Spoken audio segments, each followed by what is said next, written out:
Yo, what's up, guys? What's up? Welcome back to the live stream.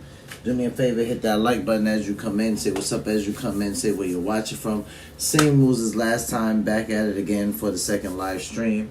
Before midnight, as promised, let's jump into some of the fun clips we have for the late night news and talks. Let me set something up right here.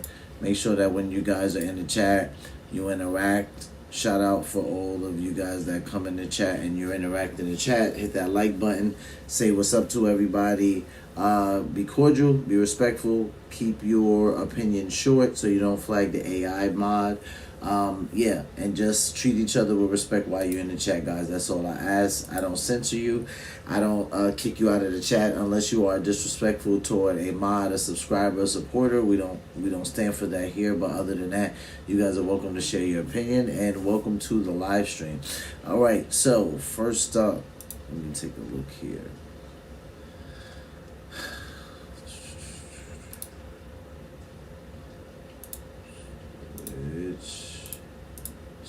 Here. All right, first up, we got shout out to Reese Waters, a channel favorite. TPUSA AMFEST had MAGA scrapping in the hallway. We're going to get to that. Antonio Talks, shout out to Antonio Talks. We got him twice on the channel tonight. The Incel to White Supremacy Pipeline. Young Don Reacts, shout out to Young Don. Myron Gaines gets brutally rejected at TPUSA event. Philip Scott Podcast. Them folks at Turning Point USA revoked Myron Gaines' token status by blocking him into their event. And Antonio Talks again, shout out to him. Jordan's Black People and Consumerism. And then, we have the pro-black fall, but I might save that till Monday night. So, let's jump right into the first clip. Shout out to you guys who are in the chat. Welcome to the second live stream of the night. Let's jump right in.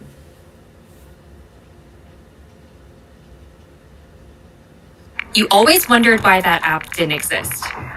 Now you can make it. Meet Replit Agent. And clearly they didn't get it out their system. Hate to say it, but AMFest was an S show so far, backbiting and squabbling, condescending speeches. It's very disappointing. That's right. They squabbling out there now. Yeah.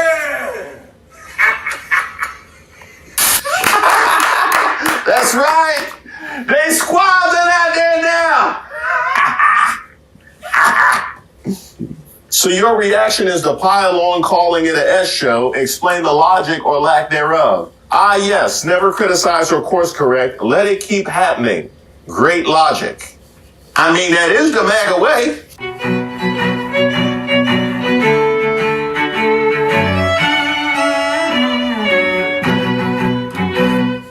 Shout out to all the subscribers and the members here on the channel. Don't forget to like the video. My name is Reese Waters, and this is Street Politics. I want to thank you for coming to this meeting of Let 'Em Fight. It's been a banner year in 2025, thanks to the instability of MAGA's coalition, as well as the mean-spiritedness and crabs in a barrel mentality that runs through their bloodline. But now that we have collected all the nominees, it's important to go through. What's happening now? They squabbling out there now. Excuse me, I don't mean to interrupt, but they fighting over at AmFest. Turning Point USA, they fighting from stage. Yeah. I knew this would happen. I knew this would happen. Look, we got too many already. We full. Stop the cap. Now wait a minute. Your tagline is "Let them fight. Let them get it out their system." And clearly they didn't get it out their system. They ain't got it out their system. So you have a duty to follow this through until they in fact get it out their system. I didn't hear no bell. One more round. So, if Candace Owens decides to spend every day since the murder of Charlie Kirk casting aspersions at TPUSA and the people who work here, who worked with Charlie every single day, his best friends, to cast aspersions at Mikey McCoy and Andrew Colvin and Blake Neff and Tyler Boyer and yes, at Erica Kirk, and to imply or outright claim complicity in a cover-up over Charlie's murder, to spew absolutely baseless trash implicating everyone from French intelligence to Mossad to members of TPUSA in Charlie's murder or a cover-up in that murder, then we, as people with a microphone, have a moral obligation to call that out by name. So if you guys don't know, that's Ben Shapiro at TPUSA AMFEST that took place this past, did it take place this past weekend? So it's not over just yet. But I got a chance to live stream that last year when Charlie was still with us, and he was there, and that was Ben Shapiro, and he went on a tangent this year. He did. He went off on definitely Tucker Carlson got it, Nick Fuentes got it, Candace Owens got it, and he just pretty much unleashed, on everyone that was anti-Semitic, anti-Charlie Kirk, anti-Erica Kirk, and he was not shy about it.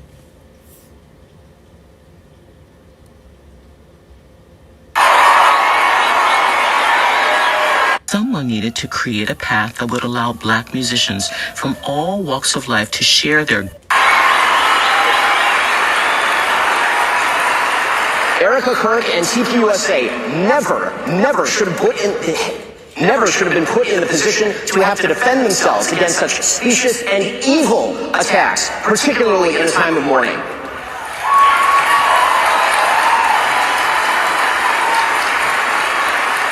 And the people who refuse to condemn Candace's truly vicious attacks, and some of them are speaking here, are guilty of cowardice.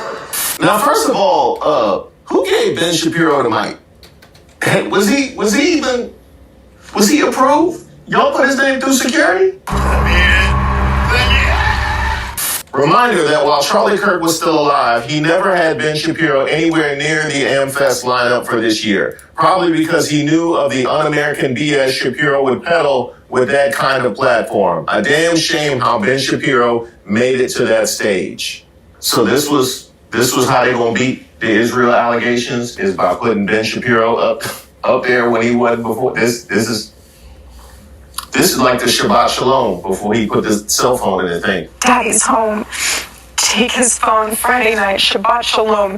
But Ben Shapiro, phenomenal job, by the way. I'm here for the drama. I'm here for you for the infighting. I'm all here for that. You talking about cowardice? Was it cowardice when you let Candace talk down on black people all those years?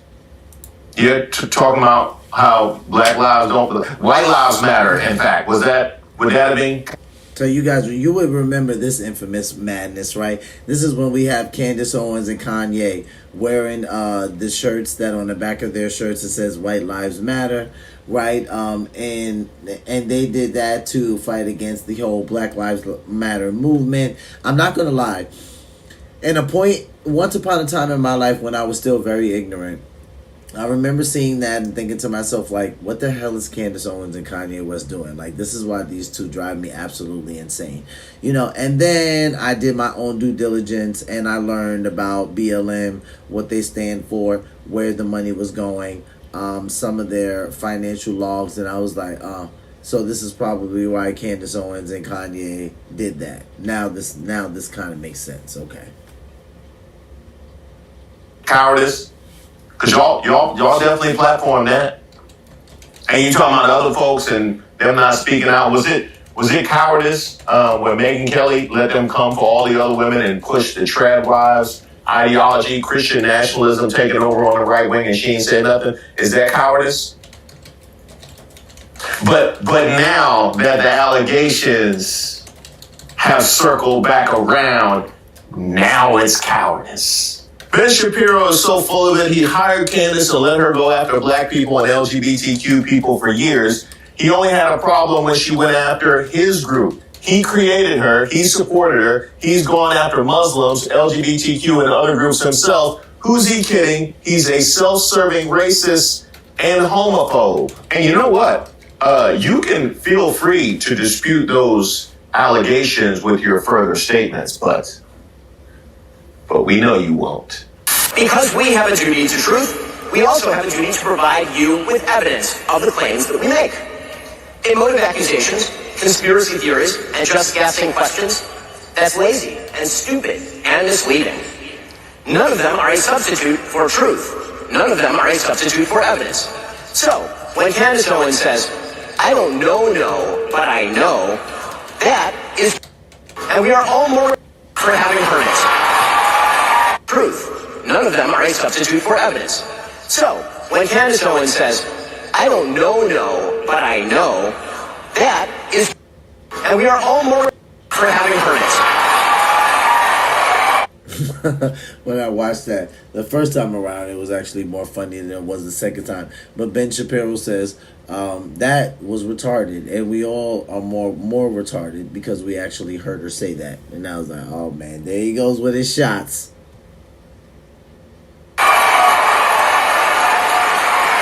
And Candace, he went hard R. The other start with R. Start with R. Yeah, you. All right. You might want to do a weekend episode. I think you got some fans down there too. Okay. As far as like those tanks and that timeline, like this. Truly, Ben Shapiro, fuck you and the midget horse that you rode in on. And I say that on behalf of the world. I know you're gonna get applause.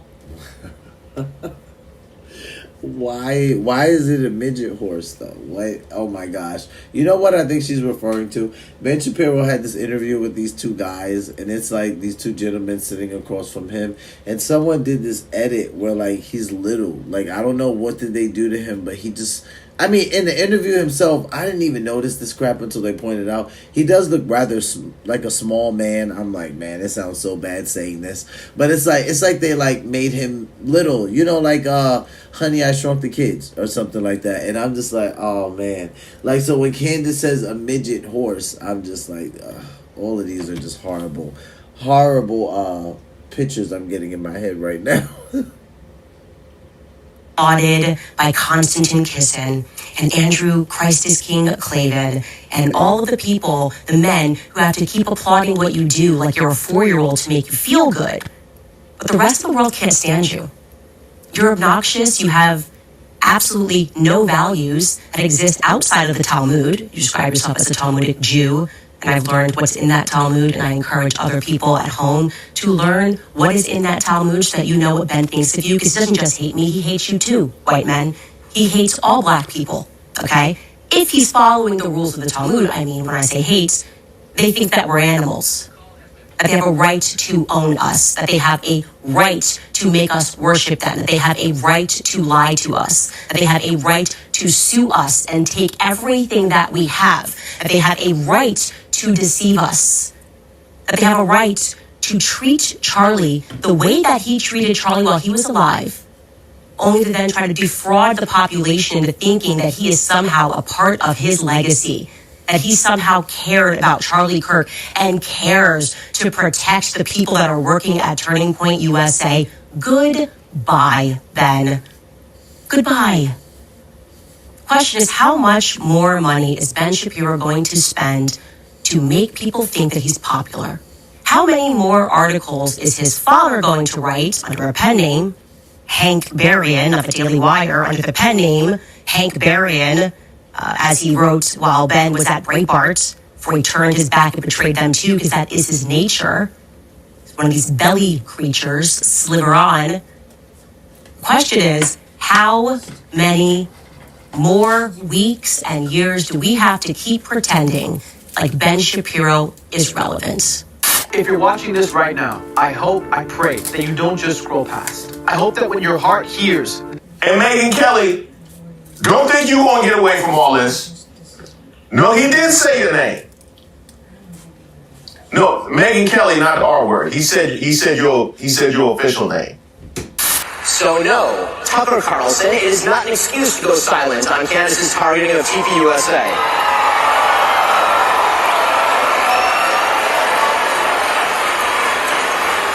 Or to mirror her bullshit lines of questioning because you love Candace personally.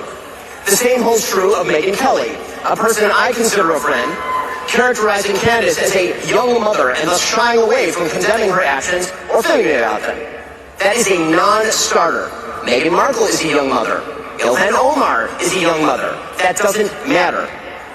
And when Megan said this week, quote, my goal and my job here is to try to understand, yes, where Candace is coming from on this, and says she sees no purpose in inserting herself, quote, into this on one side, that is a moral and logical absurdity. There is only one moral side here, Erica Kirk's side.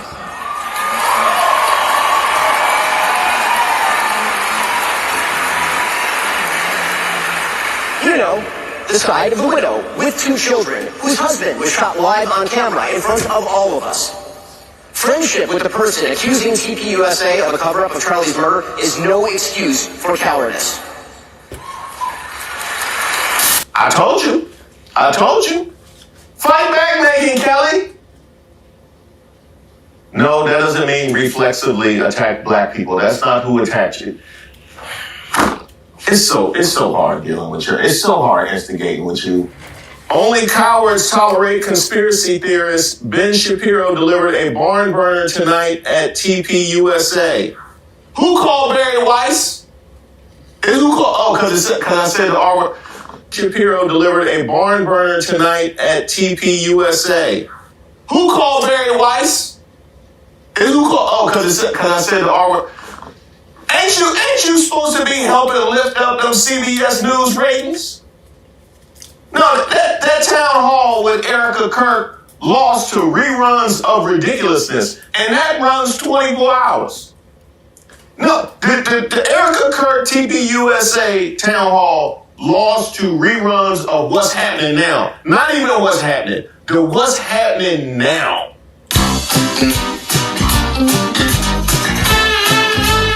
And not to be missed in all of this is her inability to even feign objectivity with regards to left and right or with regards to the Israel lobby. A barn burner, you say? Thanks for signing on. Ben Shapiro and Barry Weiss in a joint attack on yours truly, their friend tonight without a damn clue what's been going on behind the scenes for months. Probably should have checked with TPUSA and Erica Kirk first. I'm embarrassed for them. Oh, we all embarrassed for Barry Weiss. We've a damn clue what's been going on behind the scenes for months. Probably should have checked with TPUSA and Erica Kirk first. I'm embarrassed for them. Oh, we all embarrassed for Barry Weiss. I'm embarrassed for people still employed by. I thought it was interesting how Megyn Kelly had to go on the record and say, I'm embarrassed for them. So it's almost like she is the one apologizing for them instead of them being the mature ones and saying, you know what. But we would never see that out of these two. I just think it's interesting that Megyn Kelly has to be the one to step up in the way that the right can be sometimes about women. But I digress. Okay. CBS News. I'm embarrassed by people whose names start with C. That's how bad she's going right about now. As for Ben Shapiro, it's not going to get no better. You cited during your speech truth as the most important tenet of American conservatism. Why, therefore, did you call irrelevant the Israeli attack in 1967 on the USS Liberty, which left dozens of American servicemen dead and hundreds wounded? So what I actually said is that if we're looking at modern Israeli-American relations, looking at an attack that happened mistakenly by multiple Navy reports, multiple Israeli reports, and all available evidence, and using that attack in order to undermine today's relations between Israel and America, that's irrelevant. As relevant as it would be to cite a piece of evidence from World War II or from 1776 to define America's relations with, for example, Great Britain or Germany today. That does not mean that the attack wasn't horrible for the Americans involved, that it wasn't bloody and terrible. Oh, come on, man. Ben can clean this up good. He does this for a living. Ben's good at stuff like this. He's cleaning this up good. When this kid asked him this question, I thought to myself, oh, man, Ben. And the whole room erupts. Why is that? Because now, being critical of Israel, it's slightly popular, right? For a long time in the United States, I mean, there's always been people that have been critical of Israel. Let's just be honest. It's always been like that. But it has not always been popular. Now, it seems to be kind of like the new cool kid, right? So the whole room erupts when someone's asking Ben Shapiro that question. We would have never seen that 6 years ago. The Israeli government paid reparations to the people who were killed. If you look at the actual military record of what happened on the USS Liberty, it was clearly a mistaken and tragic attack. The people who frequently cite the USS Liberty, however, are not talking about the specifics of the USS Liberty. I suspect that the vast majority of people who bring this up are doing so in order to suggest that Israel deliberately attacked an American ship because Israel deliberately wants to harm America. It is connected generally with a larger point. I wonder if that's your point. If the truth matters, then the Israeli government must be held accountable for that attack. The American flag was flying on that ship. You do not mistake an American ship for a foreign one when our flag is flying. This is disgusting from Ben Shapiro, as if there aren't actual survivors of the attack on the USS Liberty who have shared their story. I'm not surprised Ben isn't interested because it hurts his entire agenda, which is using USA to benefit Israel. That was pretty well timed, pressing Ben Shapiro while on stage about the USS Liberty. That smells like the Groypers, don't it? That smells like the Groypers came down here. That's exactly what I was thinking. I was like, oh man. And that's why I said, being Israel critical, it's like the new cool kid on the block. So yeah, you could call it the Groypers. Maybe Nick did send some of his people over there. Who knows? But I just thought it was hilarious because, dude, to see Ben Shapiro get pressed like this and the whole room erupt, I'm like, oh man, this is epic.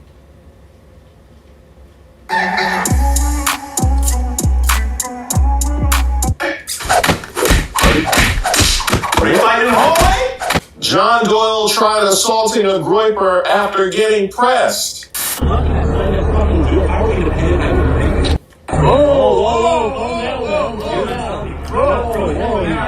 We're supposed to be about Jesus. We're supposed to be about Jesus at TPUSA. We're about Jesus hating Muslims, black people, immigrants, and gay people, and poor people, and women, and Jesus. What y'all fighting for? So you ran. Reese, that's crazy work to use Jesus and hate with all those people in one sentence. That's insane. Ran away to AMFEST to intentionally cause trouble and then ran away like a bee when he took a step towards you. Groypers really are just leftists. You know what? I'm fine with that. Ain't gonna be nothing but leftists when y'all done. We all gonna be Marxists. Because anybody you disagree with, we all just going to be leftists. Good luck winning an election like that. By the way, Nick Fuentes, you might want to weigh in here. The Levins, the Wexlers, we're just laughing in your face. We're not listening. You're Jewish, you're pro-Israel, you're fucking cringe. Suffice to say, we're not listening anymore. You had your chance. You had goodwill. You even have censorship and all sorts of other built-in advantages in the media market, and you blew it.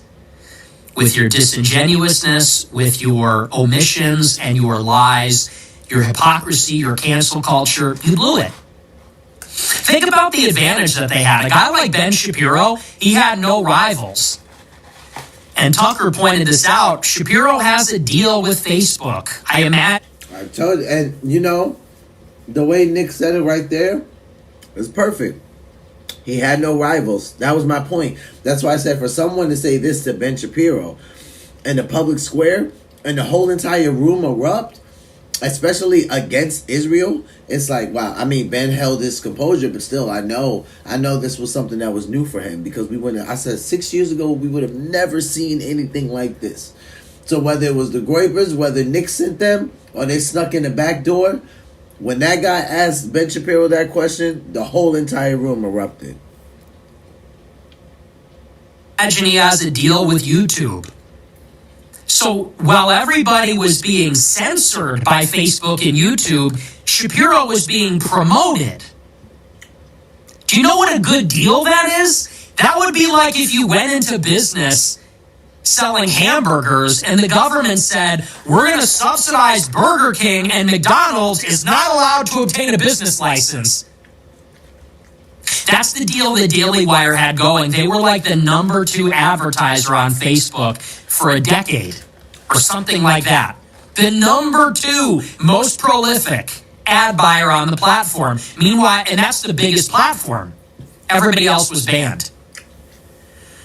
And for 10 years, they were the beneficiary of cancel culture and all those other structural benefits. And what they did with that is they just abused the good faith and the goodwill of the people. They showed their hand, which is they don't care about Americans. They only care about Israel. They were hypocrites. They lied. They were disingenuous. If anybody was critical of their position, they were dismissive or they tried to destroy that person, like myself. And I said on Twitter earlier tonight, I said, Ben Shapiro's finished. You're done, little man. America has had enough of Ben Shapiro. We see you for what you are. And now we're done with you. You're a bitch. And I can tell you this, Ben Shapiro, because you mentioned Tucker's name too. You saw his face at the top of that bill, did you not?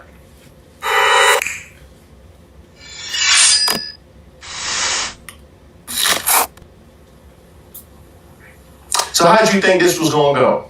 To question your motives, actually. Why can't you answer the question? Why can't you answer that question? Why do you have to imply that some college kid is like some kind of Hitlerite or something because he's asking about an event? Like, what? By the way, it is okay to ask questions. And I thought that was like the whole reason we were against the left. They're not going to force you to get up there and make ritual denunciations because this isn't my religion, it's politics. By the way, your politics do not trump my love for other people. Okay, I have a response to that, but let's first all laugh at Barry Weiss. That's the same Tucker Carlson. We know how he feels about you. He headlined the event. Still. Oh, I love let him fight. I think I have some. Thank y'all for bringing me back into this one. Thank y'all. I thought we was full, but I actually can't get enough of this. Now, as far as you're concerned, Tucker, love the shot at Ben Shapiro. Solid. I love the shot. As far as we're just asking questions, y'all not slick. Y'all not. We're just asking questions. Why does my organization need black people? Why does the country need immigrants? Why do women need to vote? We're just asking questions. We just asking questions. Mm-hmm. You know we can see you, right? Most people agree with that. Most Americans have more in common with each other than they disagree on. And almost everybody agrees on that. And almost everybody is willing to tolerate a good faith argument about how to get there. Except a few. And they're the ones running around calling everyone an anti-Semite. But everyone else is like, yeah, of course, that should be the debate. And they'll vote for you. They want that because they know they haven't had that. That's the fact. And what you're watching now, attacking millions of Americans because they're Muslims, it's disgusting. And I'm a Christian. I'm not a Muslim. I know there's a lot of effort to claim I'm a secret jihadi. I'm not. You should not attack people on those grounds. And you're seeing it from Republicans. What the hell are you doing? What you're doing is trying to divide the country. And I've lived through 50 years of this crap. All these fake race. Now, I would say they're more on the far left, but you got people who are going to say, well, of course we could do this, Tucker. It's a Christian country. America's a Christian country. Like, we're allowed to do things like that. And it's like, no, you probably are a Christian that doesn't know the Bible if you're doing things like that. So there is a point to what Tucker's saying, right? Jesus is not calling people to go out there and recruit people to Christianity by crucifying Muslims. That's actually not the way that he told us as followers of him to go out there and do that. So when Tucker makes this point, he actually got a lot of flack for this point right here. Because why? You're going to have the far right that wants to push back on him and say, right, because he's conservative, but the far right say, no, we can do that. We can. Like, we don't have to let Muslims come into American events, right? Shout out to Myron Gaines that got rejected. They call him the token that got rejected. But, like, yeah, we don't have to let Muslims into American events, and we can go out, and it's okay for us to attack them and talk to them a certain way and treat them a certain way because, well, this is America, and America was founded on Christian principles, and we're supposed to be followers of Jesus. And it's like two things could be right at once. And what would be right other than that would be we don't have the right to go out and just attack other people because they're not Christians. Like, we just don't have the right to do that. I don't think as Americans, but if you're American that's a Christian, you for sure don't have the right to do that. And you might need to go back and read your Bible if you are doing things like that. Wars that they're always promoting. Oh, go hate each other while we loot the treasury. That's exactly what's going on. And most people are totally sick of that. So yes, there is a possibility for a huge coalition of decent people once they free their minds from the traps set for them by others and realize, wait a second, we all want to make this country better. And the 15% or 30% who don't, okay. You know, good luck in Maryland or wherever you wind up. But the rest of us would like to fix it. Orabella is the first ever intentional skin perfume. It's alcohol-free. Okay, first of all, thank you for banishing them to Maryland, thereby indicating you will not be there. I appreciate that. Here's my concern, Tucker Carlson. That was a uniting message about not attacking people because they're Muslim. Like, that's the kind of thing that we said, like, pre-election, in order to point the finger at the hatefulness within MAGA. At this point, that would be something that might heal the MAGA. Oh, that was divisive within MAGA? Okay, so I just got tagged in a video of Tucker Carlson speaking at AMFEST. I don't know what's going on with this lighting here. Saying that we need to be nicer to Muslims. What the? What in the actual? Their prophet, essay, and married children. We need to be nice. You see? I told you this would be the approach because this is America, right? Tell me that I don't know my country and the Caucasian people in it. I know, right? I know.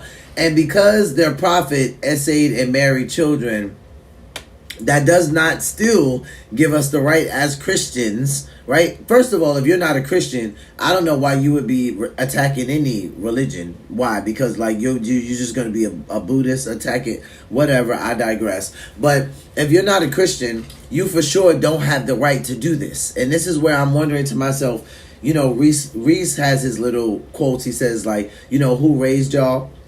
This is where as a Christian, I say things like, what Bible are you reading?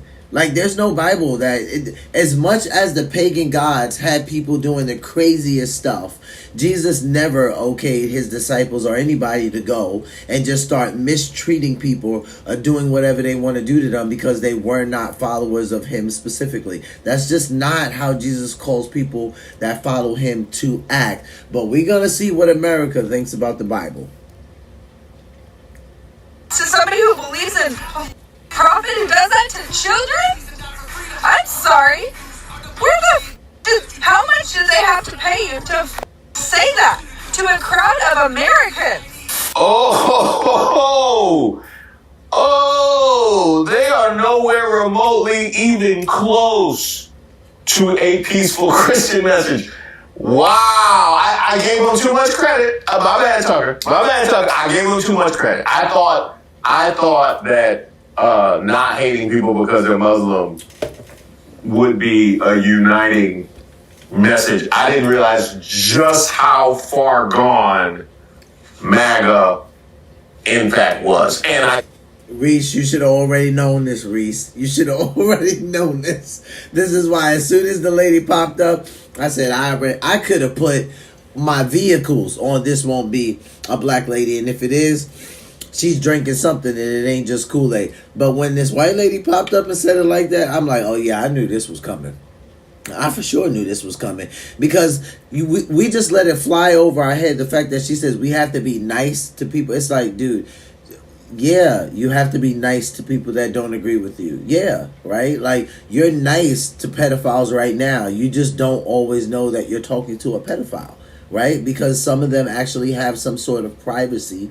If you don't live in their neighborhood, you don't know the pedophile list that they send out that I get like every other week or every 2 weeks when someone moves like in a neighboring neighborhood. So yeah, like, you actually are nice to people before you know certain things about them. So why, just knowing that someone is a Muslim, do you feel like it would be okay to just treat them like crap or be impartial to them? Or it's just ridiculous, like, where this thought process comes from. But it's not surprising to me.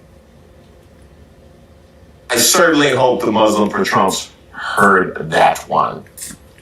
Pushback for not being nasty and standoffish and closed off to people because they are Muslims. Yes, there was pushback. And you know what? I have to push back on the left, because this was also well said. I want to reserve a special holiday FU to every liberal and Democrat for letting Tucker Carlson be the one to call out Islamophobia. I mean, we got people running specifically on a platform of Islamophobia. We have elected officials talking about people should be disqualified from public office because they're Muslim. And Tucker Carlson, the one who goes out on a limb. Amen to that one. What's that? Oh, he wasn't finished? Texas is feeling unlucky. Now Taxes is an open door to new TurboTax stores. Meet our experts. They do your taxes, so you can walk out with confidence. Now this is Taxes.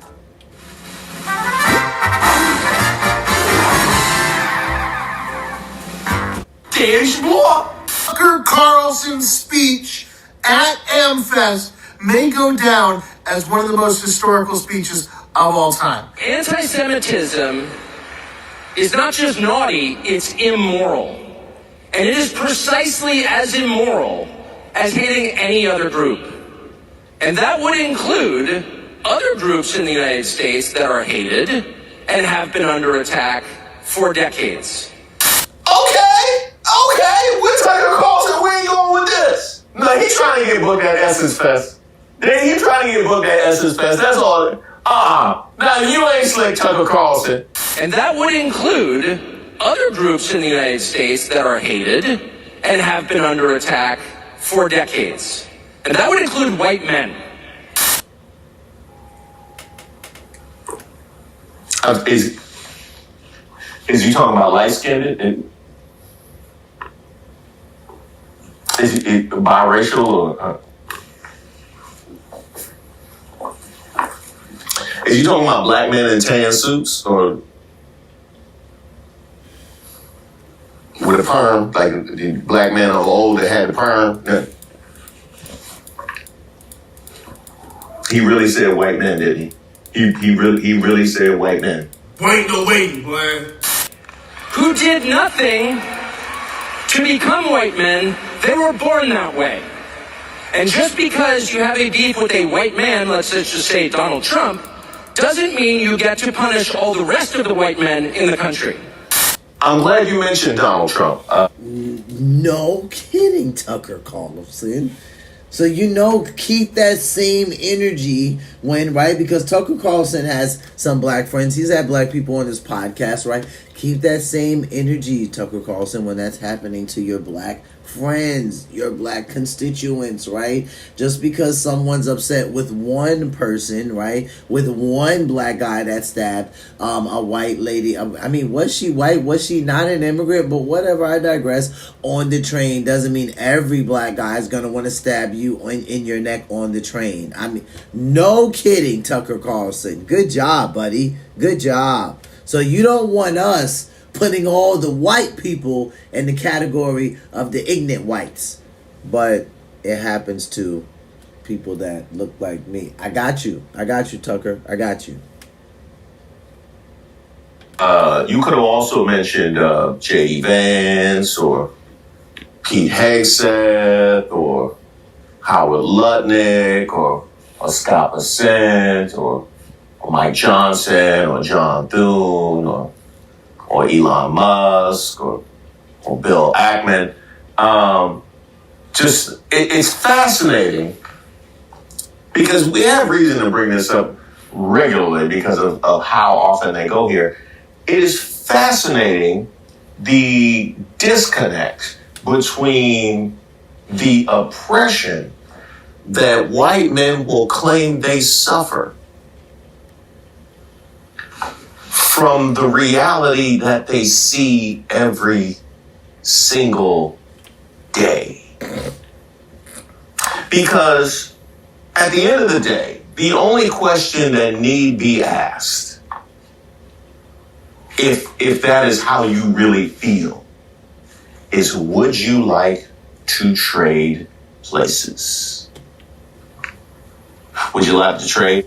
There it is. That's why I said it like that. I said, oh, good job, Tucker. So you know that it's wrong to do things like that. It's wrong to have a couple bad interactions with a few people here and there and then just classify the whole race of white people or white men as evil. No kidding, right? So when Reese says, like, would you like to trade places? It's like, yeah, that's shots fired. Tucker Carlson? How about that? I don't know. It might feel good to know that no matter what I have on my record, no matter what I've done, I could be elected president. That might feel nice. So what do you say, Tucker? Won't you shake a poor sinner's hand? Hate to say it, but AMFEST was an S show so far. Backbiting and squabbling. Condescending speeches. It's very disappointing. That's right! They squabbling out there now! Yeah! I'm not gonna lie, it's a sight to see. It's a sight to see in the sense where it's like, people know that this type of division has always been there, but now when Ben Shapiro comes out and he says certain things, it's more popular to be anti-Israel.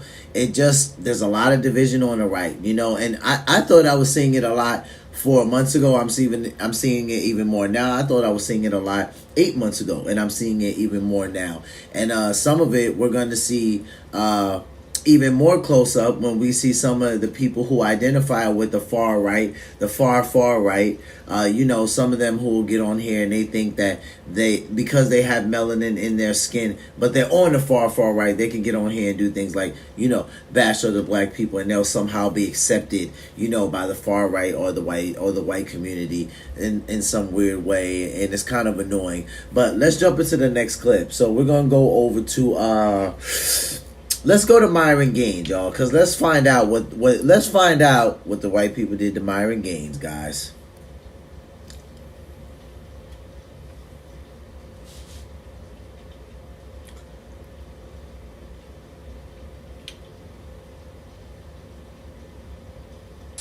Give the gift of adventure as Proshast and Cabela's. Your adventure starts here.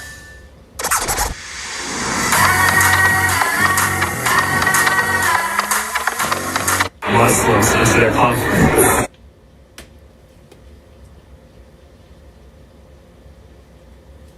All right, shout out to Young Don Reacts, a channel favorite. We react to Young Don Reacts a lot over here on this channel. Do you guys see that first comment? That first comment says they're treating him the way he treats black women on his podcast. Yeah, no kidding, Myron. He's such a freaking weirdo sometimes, man. I'm telling you. I don't hate the dude, but I can feel some type of way sometimes, man. Normally, people don't bother me, but I'm just like, Myron, not only do you have more melanin than me, bro, like, come on, bro. Like, your first name gives away that you're not American. And if you know, you know. Myron, you know I'm not talking about Myron. You know that's not what I'm talking about. I hate to see this. Like, I hate to see somebody grift so hard and then just get disrespected. And that's exactly what happened. That's why it's like, listen, man, I get it. You might not like your people. Like, you might have grown up and been like, man, why do I have to be the skin color? Why do I have to identify as people? But listen, a long time ago, Jesus felt like you would fit in with a lot of melanin. So there's nothing you can do about it. It don't make any sense to just bash your own people, bro. But let's take a look at what the whites did to token Myron. Because they showed Myron that he's not a token at all. He's not a token at all. You gotta love it. You gotta love it. Hey, check this video out. Token rejected at Turning Point USA. So, Turning Point USA, aka TPUSA, the organization started by deceased racist Charlie Kirk. They had their annual Turning Point convention event. All of the white supremacists, all of the Christian nationalists, you know, they came out in full force. All of the racists, the anti-blacks, the anti-Jews, the I mean, if you're not a straight white male, you know what I'm saying, they're against you. This was their big convention of the year, and you know who had to show up. Come on, you know who had to show up. Who that right here? Yeah. Shoulders slump. Myron Gaines in his fresh and fit merch, but it didn't go the way he thought it would. That's crazy. Check this out, man.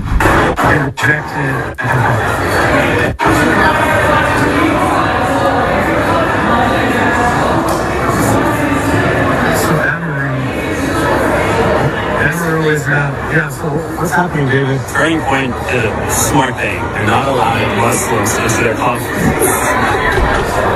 So he's not gonna allow in. Security is that's crazy. He's calling nobody because no one's gonna help him get in. So I don't know who he thinks he's calling. That's crazy, man. Of course, he there in his signature tight, super tight pants. Yeah, man. Myron showed up to Turning Point USA. Bro he wasn't loud. He wasn't causing a scene. None of that. He just showed up. They said, you can't come here, buddy. You can't come. What you thought? We was gonna let you inside? Don't you know the dogs gotta stay at the door? Huh? The dogs gotta stay at the door, man. What you thought? You was gonna come inside, sleep in massive bed? You thought you could get up on the bed. You thought you could sit on the couch. You not that kind of, you don't get them privileges, brother. Nah. You supposed to stay outside and just glaze white people. See, now somebody might hear this and see Young Don doing all of this. And if you're not familiar with Young Don reacting, you might say, like, this guy's coming off pretty racist. Here's the funny thing, right? Here's what I love most, right? I love when white people call me racist. I'm like, this is the most hilarious thing to me ever, right? Because I just think to myself, I get it. It's tough when you hear a black person just talking about a lot of black stuff. It's tough. And it's easy to just be like, this person's coming off racist, right? But for some reason, when my white counterparts do it, it doesn't come off racist. It just seems American. So here's the thing. This is why I love late night news, because it's a little bit different than my earlier in the day news. I always say, we're not going to call it ratchet, but we're going to call it ratchet and fun. And this is the point where it's like, it's not about grifting, right? It's about understanding my audience. And I know that I have a plethora. First of all, you guys probably don't even know this, but my audience is actually very much older, right? So I don't know how this happened, but my audience is easily 25 years older than me, which I'm thankful that the Lord did this, because here's the thing that I love about older people. The Lord knows this. Older people have thick skin. Right? So my mentor at work is 61 years old. He's about 20 something years old, 22, 23 years older than me, right? And I can tell you guys right now, it doesn't matter what I say to this man, he never gets offended. And what would you know? He is an older, white, Caucasian man. He's a baby boomer. I'm a millennial. Two different races. We sit down. We have great conversation. This guy is like a father to me, right? So literally when I hear white Caucasian people say, well, you know, you sound kind of racist. It's like, well, yeah, of course, because I'm so aware. I'm going to sound kind of racist. But when I break these things down to other people, right, and sometimes they don't even see my point of view, but they stay around me long enough. We have conversations long enough. And eventually, we change each other's mind. There's some things that they say they don't want me to think like. There's other things that I tell them I don't want them to discredit. And it ends out working in the favor of both of us. So for those of you guys who are like, you know, I don't know if I like this channel because it's like during the day, I see you can stomach Mike Johnson, and at night you're watching Young Don. You might as well get over it. It's gonna be like that over here forever. It's gonna be like that forever. So let's go ahead and keep rocking out with Young Don. Glazed conservatives talk about how you want a white America, talk about how this country belongs to white Christians. But you don't get to come inside, my boy. What you doing? Guys, I'll be real with you. I am one vain motherfucker, dude. Yeah, I care a lot about the way that I look. And I've realized that the more I invest into taking care of the way I look, the better I look. It compounds like interest. And one of the most important parts of your routine in looking as just handsome as possible is an effective skincare regimen. Tej Hanley, today's sponsor, is going to make that happen for you. Take a look at this. As low as $22 a month for car insurance. Your insurance company. Get inside. We'll get this PM. See, we try to tell you, you might get that's easy, but we can't expect God to do all the work. But, now we got 1 security, 2, 3. They got bro surrounded. That's crazy. Nah, that's crazy. They got bro surrounded like he black or something. They got all the security around him. That's easy, but we can't expect God to do all the work. But, now we got 1 security, 2, 3. They got bro surrounded. That's crazy. Nah, that's crazy. They got bro surrounded like he black or something. They got it. Now, when Myron see people react to this, I know he's not gonna be able to stand that part right there. Young Don said they got my man surrounded like he's black or something. That's because that's what he looks like, Don. He forgets it though. He starts to see. I think that like he's on the phone and you can see him like looking around while he's on the phone. I think he's actually shocked that this many people are starting to surround him. And I'm like, oh, Myron, poor Myron. He doesn't know where he's at. He doesn't understand that the president who's in the White House right now, there's certain groups of people that feel very empowered right now, Myron. And those groups of people, bro, you got too much melanin in your skin for them, bro. They got all the security around him because he might get squirrely. He might get violent. That's how they treat Myron. Yeah, see, we try to tell you, bro. We try to tell you that it don't matter how much tap dancing you do, how much back flipping you do, bro, how much bouncing on that white. Let me not even. It doesn't matter, bro, because at the end of the day, you're not one of them. This is the only thing that gets you inside. You don't think Nick Fuentes could have got inside? Nick Fuentes could have for sure got inside. What you mean, bro? Nick Fuentes could have for sure got inside. They had Tucker Carlson up on stage. Tucker Carlson, he's super anti-Semitic, bro. He definitely against Israel. You know, constantly talking about how... He's semi-Don. Like I would say, he's critical of Israel, but honestly, like, I don't know how much Don is aware of Nick Fuentes. I don't think Nick Fuentes could have got into TPUSA. I mean, there's things that they invite Nick to, and they say that he can come, and then he literally gets there and he ends up uninvited. It was just a thing he did with Sneeko a couple days ago. That's the live stream they did where Sneeko's in the tuxedo and Nick's kind of in the hoodie, and they explained why they look like that, like why they look so different. And I thought that was crazy because they said that Nick could go, and I guess he goes and he shows up there, and then they're like, yeah, it's like a fake, like, yeah, you can't get in. And I'm like, dude, that's messed up, especially if he bought like a ticket. I don't know what the situation is, but I would be upset if I traveled somewhere and the whole time I'm on my way there, they're like, yeah, you're good. And then you get to the door and they're just like, yeah, nah, you can't get in. So I actually don't think Nick would have been able to get into the TPUSA event, AMFEST, because he's not just he's not just Israel critical. He's very he'll say he's not anti-Semitic. Anytime somebody asks Nick this question, his answer, I don't want to say it's a scripted answer. Like, sometimes I'm like, why does he answer this way? But, you know, he kind of spoke with Piers Morgan, the two different personas that we see, like the one on his podcast and the one when he kind of shows up on other people's podcasts. And he always says that he's not anti-Semitic. He's like, yeah, I'm critical of Israel. I'm critical of the amount of money we give to them. I'm critical of the fact that we give them so much aid and no one ever questions it. I'm critical that sometimes it feels like Bibi Netanyahu runs the United States. He's like, but I'm not anti-Semitic. Like, I don't want to go out and like kill Jewish people. So, I mean, to that effect, I could say, unless you guys in the chat have ever heard Nick say he wants to kill Jewish people, I have never heard him say that. I have heard him say dumb stuff. I'm not gonna lie. I've heard him say things like, you know, the Jews are running this, but I have not heard him say, okay, and I get it, because someone in the chat that is familiar with Nick might say something like, well, he thinks Hitler's cool, because he said that on Piers Morgan, right? Or like he's kind of like a fan of Stalin. And I know that he did say, and that's just Nick saying his dumb stuff. But some people will take those two things and say, based on how many Jews those people killed, he has to be anti-Semitic. That's all that he can be. But if you back him into a corner and you kind of call him that or you ask him that, Nick never really subscribes to that at all. He usually says that he's just very Israel critical. They're committing a genocide. He say the same shit you do. For real. And it ain't even like bro was trying to get up on stage. They don't even want him walking around the venue. Nah, that's crazy. And the event security. And he's calling, I think he's calling like Andrew Tate to help him get it or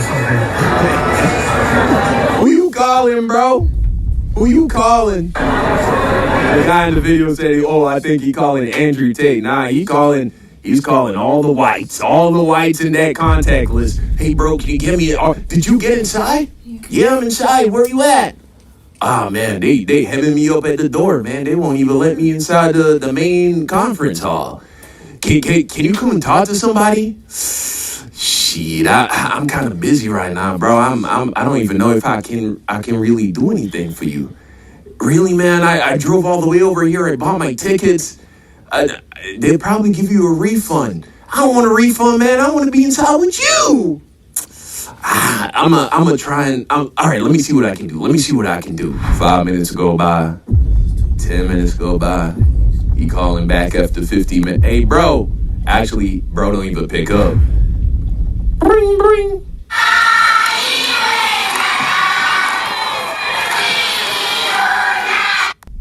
Bring, bring. You have reached 87492188863.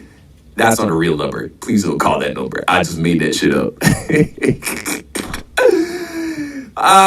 Please leave a message at the tone of the beep. Nah, I bet you get hit with the user you have called has not set up their voicemail. That's crazy. Nope, not gonna happen, bud.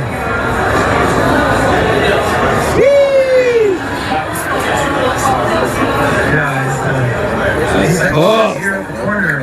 Just come get me. Look at him. Look at the defeat. Look at the defeat. Here at the corner. Just come get me. Look at the defeat on his face.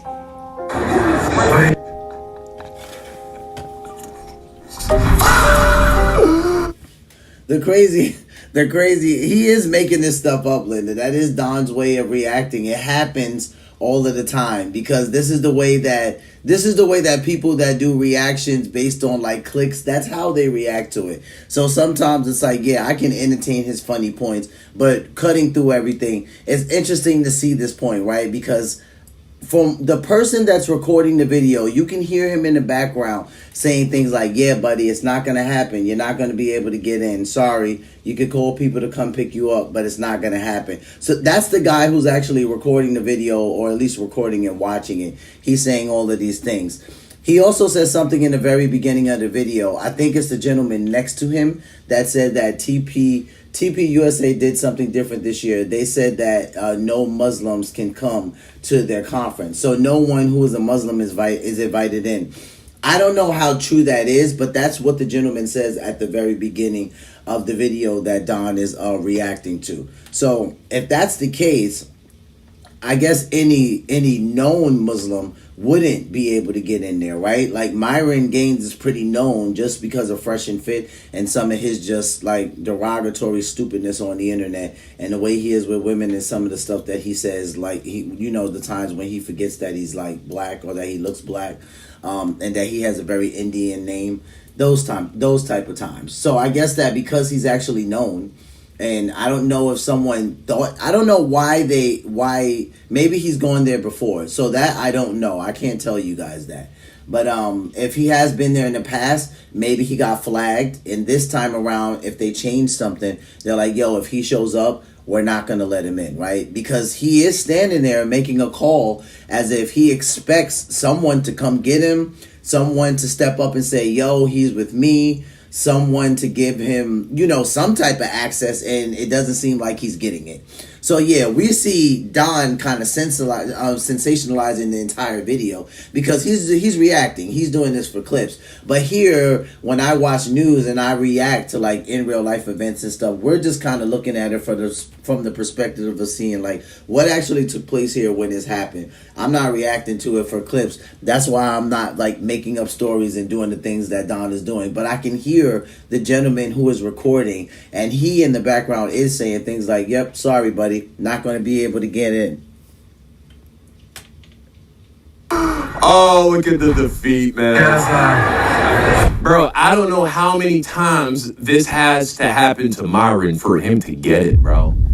You think because Nico and Nick Fuentes and that weirdo who got bitch slapped the other day, you saw that clip, by the way, right? Let me play that shit for you real quick. You invited him to your fucking club. You gave him a ticket. I did see that clip the other day. I played it on the live stream. I was like, God, that was so disrespectful. But it was disrespectful in the funniest way because, I mean, dude, he really did, like, he slapped that guy hard because you could see his whole body kind of jolts. But he is out there kind of just saying random stuff about Jewish people. He's just kind of like spewing hate. And he's like saying random stuff to different people like, are you Jewish? Are you Jewish? And then like finally this guy right here, I'm going to rewind it for you guys that is Jewish, comes up and he starts telling him, you know, to get out of here. And he basically slaps him. And then the guy starts like walking down the street and he's walking down the street behind him like, yeah, go ahead, get out of here. So the guy keeps walking and then eventually he runs into Sneeko and Nick Fuentes. And it's hilarious because he like kind of runs up to them like he's telling, but nothing happens. Like Sneeko is kind of like, man, that was messed up. And Nick just ignores the whole thing. And he's like, he's just introducing himself to all of the people who are like around in the circle. And I was like, dude, that's hilarious. Shit for you real quick. You invited him to your fucking club. You gave him a ticket. Okay, let's You think because you have these people on your platform and you do all of this like jumping up and down and, you know what I'm saying, riding hard for the Christian white nationalists, even though you're a brown, sometimes black, or sometimes Myron calls himself black, but I guess he's not black when he's saying that, you know, black people this, black people that. Then he's Arab, you know what I'm saying? But when it's convenient, he black again, just like all of these people who keep switching back and forth. You know, when Nick Fuentes is being stopped by the police, all of a sudden he's Mexican. You think you're a white supremacist? I'm not a white supremacist. I don't like kind of white supremacist. Bro, this is the ultimate grift. Like, this is the ultimate grift by Nick Fuentes. This is probably the one grift that I probably love this dude for. Like, low-key, high-key. This is one grift why I love Nick Fuentes. Now, this is not the greatest situation. If you guys know this situation, this is actually the body cam, what you just saw of a police officer. He's kind of in the alleyway near Nick's house. And what happened was some people were harassing Nick because of a post that he put online. I can't remember if it was about abortion or like your body, my choice type of crap that Nick used to post around this time. But he pissed somebody off like he always does, and they show up at his house, they start harassing him. It's funny if you guys could find this clip, because at some point you kind of see Nick kind of come out the door with, like, I guess it's pepper spray, but it's like the way that he does it. It's almost like he does it with the pepper spray like he's like a superhero. So he kind of like busts out the front door a little bit, and he's like sprays the pepper spray. And I think he sprayed a lady. That's why it was hilarious the way that he did it to me. But nonetheless, I guess they call the cops on him. So this is him in the alleyway talking to the cop, and the cop says to him, "Are you some type of like white supremacist?" And he goes, I'm Mexican. My last name's Fuentes. How could I be a white supremacist? I'm like, oh, yo, when I say don't hate the player but hate the game, my man said, my last name is Fuentes. How could I be? I'm like, oh, if this cop ever heard this little roach on his podcast, now you're Mexican, Nick? I never heard you say empanada in your whole life. I've never heard you say anything, nothing. I'm like, oh my God. Mexican what, Nick? I'm like, I've never seen a Mexican flag. I've never seen you speak. I've never heard you speak a lick of Spanish. My man said to the cop, my last name's Fuentes. How can I be a white supremacist? I said, this little roach. You got to be kidding me. Is that, black people this, black people that, then he's arrogant, you know what I'm saying? But when it's convenient, he black again, just like all of these people who keep switching back and forth. When Nick Fuentes is being stopped by the police, all of a sudden he's Mexican. You think you're a white supremacist? I'm not a white supremacist. I don't white supremacist. But I don't know how you think that you could be a Sudanese, right? Because that's what he is. He's not American. Apparently, being born in America don't make you an American. You don't know what you're supposed to do, and somehow it all just comes together. And then you don't know why you wouldn't have known it in the guest in your own country, according to Myron. What I'm saying is, as a guest, right? Because we are guests here. What does that mean? We're guests. We're guests. This is not a Muslim country. Oh, then you could make an argument that it's a Jewish country if they control 98% of the population. Oh my God, this guy. But I mean, it's a freedom of religion country. Yeah. It's a secular country. Okay, what do you mean we're guests? I'm a citizen here. I'm not a guest. No. Hold on. I'm not a guest. I have a passport. No, of course. I'm a birth certificate. What I'm saying, my Islamic faith, of course, it's your country. But what I'm saying is that the Islamic faith is not a part of the American. I'm not a guest. I'm not a Jewish country if they control. You're a guest in your own country. He is. He's not American. Apparently, being born in America don't make you an American. You're a guest in your own country, according to Myron. What I'm saying is, as a guest, right? Because we are guests here. What does that mean? We're guests. We're guests. This is not a Muslim country. Oh, then you could make an argument that it's a Jewish country if they control 98% of the population. Oh my God, this guy. But I mean, it's a freedom of religion country. Yeah. It's a secular country. Okay. What do you mean we're guests? I'm a citizen here. I'm not a guest. No.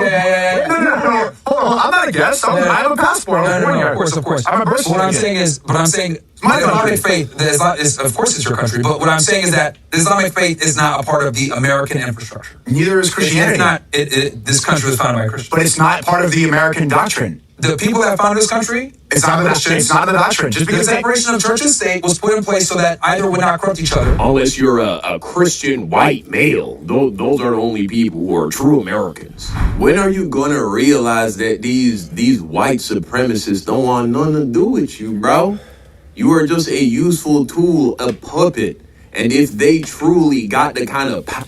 See, Myron thinks that even him saying things like, because we are a guest, that's going to make, and you will hear other black people say this about Myron, that Myron says things like we are a guest because he thinks that he's going to be more accepted by white people if he says this. Listen, at first listening to other black people say this on YouTube, I didn't buy it right away. I was like, man, they're just picking on Myron. They're being hard on him. Come on, like I come from a mixed race background, so I know what it's like. Like black people, we could be a little bit critical, right? But then I started really paying attention to some of the things that he would say, and I'm thinking to myself, okay, Myron, if you were born here just because you're a Muslim, doesn't mean that you would say something like you're a guest, right? You're not a guest. So are you saying that to appease a certain crowd? Okay, maybe he is. Here's the funny thing. They had someone, I covered this on a live stream probably about 2 weeks ago, I think it was now. They had a white gentleman come out. I can't remember his name, but it was a prominent guy on social. And he came out and he said to Myron, hey Myron, we love all the work that you're doing over there. But just so you know, when we talk about a white pure state, you're not a part of that. And I'm thinking to myself, like, why would they have to tell Myron that? Why would Myron not already know that? He had a moment where his brain lapsed and he was like the Hodge twins. If you guys remember that, the Hodge twins, there were these gentlemen out in Tennessee. They're creating this all-white community, and the Hodge twins were reacting to it on their podcast, and they were like, "Can I come?" Right? Okay, so am I saying that every single white person in America is like this? No, that's stupid. I have plenty of friends that are white, and they're great people. We're talking about, like Lucas likes to say, the ignorant whites, right? So you have the Hodge twins say something like, "Can I come?" And they're like, "No, we love the work you're doing over there, but sorry, you're not included in something like this." I'm thinking to myself, like, dude, please stop embarrassing yourself. Like, if they want to live in an all-white community, let them live in an all-white community. You don't want to live in an all-white community because we know the Hodge twins, they're like the ultimate grifters. So they might want to live in like an all light-skinned community. I don't know. Or all interracial community. But wherever they want to live, they don't want to identify with whichever parent they got that's black. I can tell you that right now. But you guys probably already know that about the Hodge twins. Power that you're advocating for them to get, the kind of power and influence, they gonna deport your ass too, bro. You don't hear Donald Trump talking about how we should start deporting actual, like, American citizens, and not even just naturalized citizens, bro. Not even just people who've been living here for over 10, over 15 years, never committed a felony, and have become citizens. He's talking about deporting citizens of America that were born in America, bro. We also have a lot of bad people that have been here for a long time. People that whack people over the head with a baseball bat from behind when they're not looking and kill them. People that knife you when you're walking down the street. They're not new to our country. They're old to our country. Many of them were born in our country. I think we ought to get them the hell out of here too. You want to know the truth. So maybe that'll be the next job that we'll work on together. But yeah, man, this ain't even the first time this has happened to Myron. This has happened so many times. Check this out. That original nothing, hey, Steve. Tell that fucking to go find it himself. Look at that. Well, yes, sir. Listen, let's just stick with the Americans for now. And then we got this fucking... The Naturalization Act. Like, bro, you're with the standard guy. Yo, you're British, right? Bro, you don't know you're fucking... You don't know you're fucking... Yeah. No, and I'm not here to have a conversation with you guys because I'm not a pussy. Okay, well, you're gonna have to either kick me out or whatever. You're not gonna have a conversation with him. That's what I'm trying to say. Okay, well, this dude.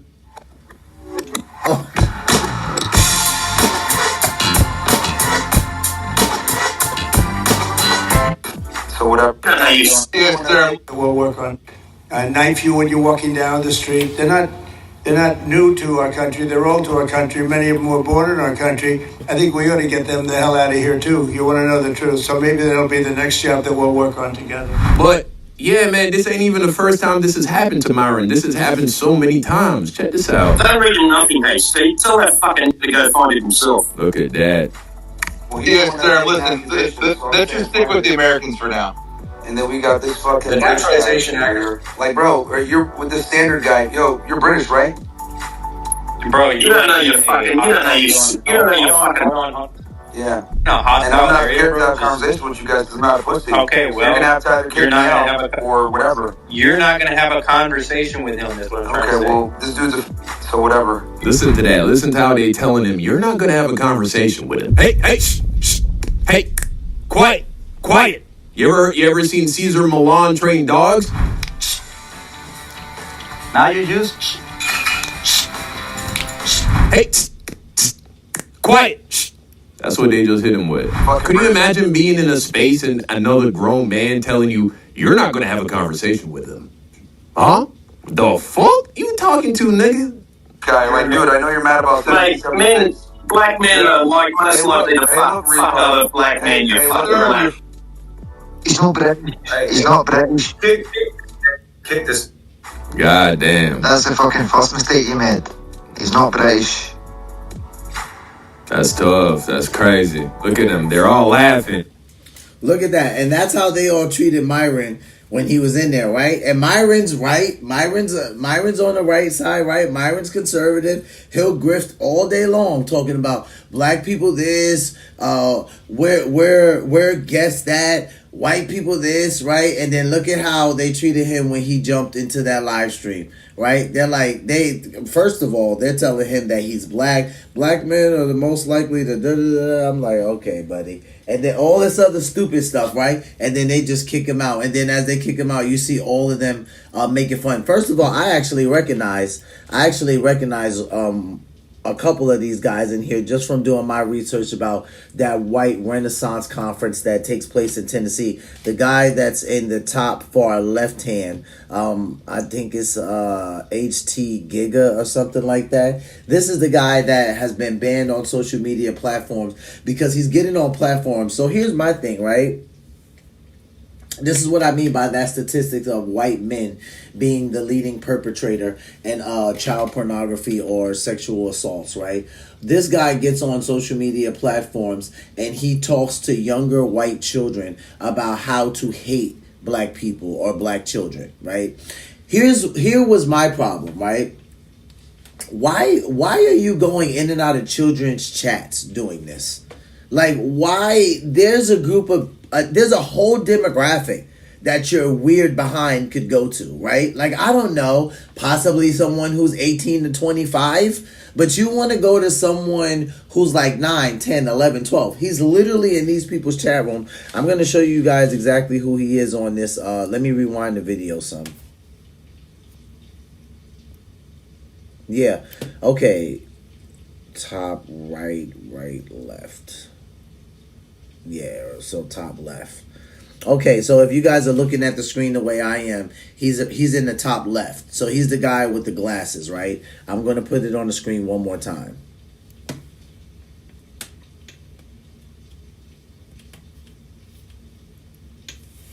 Okay, that dude, guy with glasses, no shirt on. This is the guy, Austin's Corner, shout out to you. Thanks for stopping by. This is the guy that is jumping in and out of children's chat rooms. And that's what he's doing. He puts on a monkey face. He shows up with a gun. And it's like, I reacted to this probably like 2 or 3 days ago. I could probably still find a video and bring it to you guys on Monday maybe. But literally, he goes in and out of chat room of kids that are like 12, 9, 7. 11. Why are they on there at 7? I don't know, but they are. And he literally talks to them. He's like, hey, do you hate niggers? Like, he uses the N-word with them. He's like, do you avoid black people? And then he like takes a gun and he like puts it in the screen and he shows them. He's like, you got to get one of these and be ready to kill one of them if you want. And I'm thinking to myself, like, how disgusting are you? Like, what the heck is wrong with this dude? Like, I hope you don't actually have children with someone. But yeah. So that's how they treat Myron when he jumps in that live stream. And this is how Myron gets treated for his grifting. And they're all laughing. They don't feel bad for you at all. I told you he wasn't going to have a conversation, bro. You just should have bought your time. I have one fucking question. You guys couldn't keep your fucking mouth shut for you. One question? What was it? I wanted to ask him about his fucking boats and hoses and shit. He runs fucking party yachts for incel fucking men. You guys gotta fucking come correct with some thoughtful fucking questions. I'll let See, this is what they think about him. He runs boats and yachts for incels. That's what they think about the platform that you've built. back up here. I'll let him back up here, but only fucking radio gets. I'm sorry, sir. It's a fucking white space. We've known that. I know. They're the fucking rules. No hard R's, man. No matter what you tell yourself, no matter if you're wearing the Arab hat or the black African hat, you just a hard R, man. It's just that sometimes you got a little bit more sand in your sandals. That's the only difference in their eyes. What, you think because your hair a little bit straighter, your nose a little bit more narrow, that make a difference to them?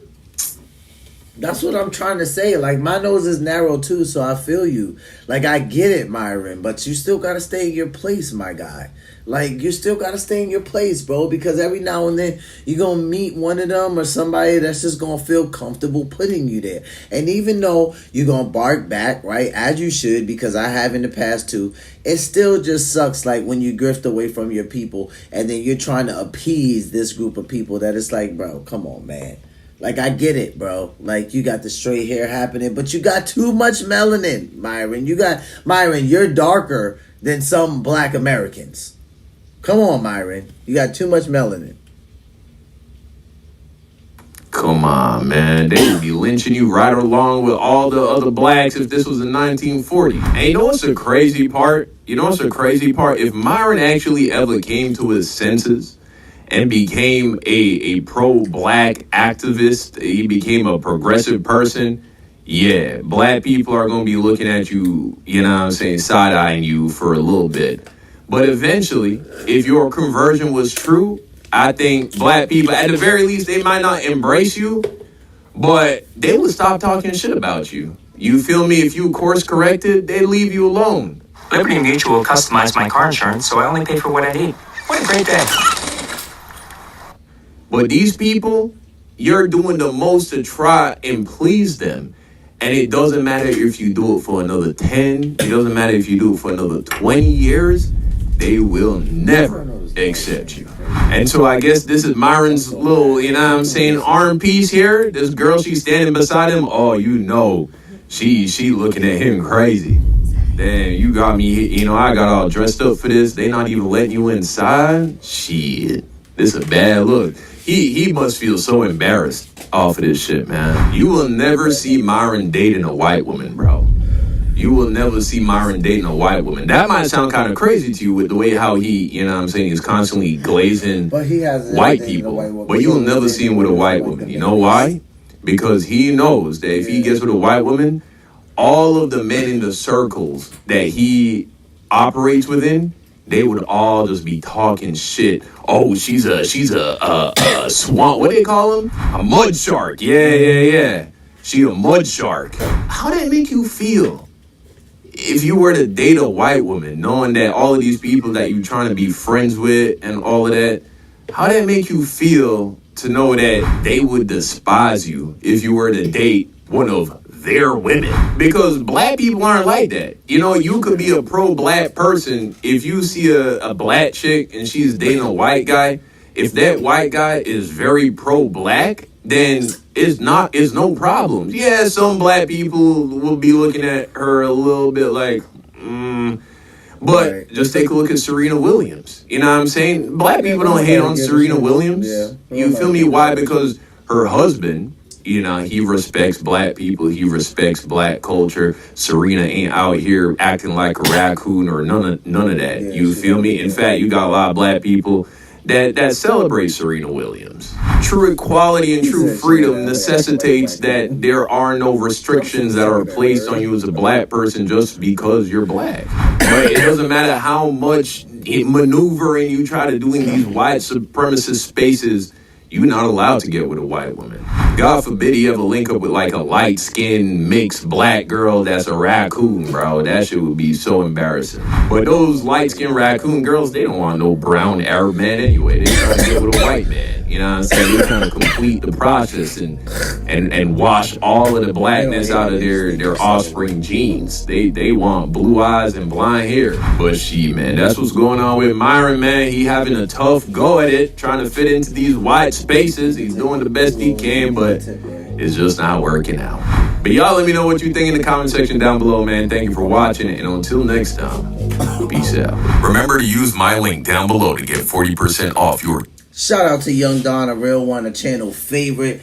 I appreciate you guys. Listen, you guys know how we rock out over here. We listen to both sides. We listen to everybody because what? A thing is very much like its leader, and I got thick skin, man. I don't get offended. Whether I'm listening to Don, Nick Fuentes, Mike Johnson, Donald Trump, Hakeem Jeffries, Cory Booker, God forbid. None of these people do anything like that to me. That's why over here, we could call it TV, because we could get to watch everything. We don't got to be like, oh, we only watching the right, the left. We only watching ghetto people or proper people. No, we watching everything. We watching it like we watching real life TV. Shout out to Young Don. Let's see what happens with Myron, man. Like, I don't know, man.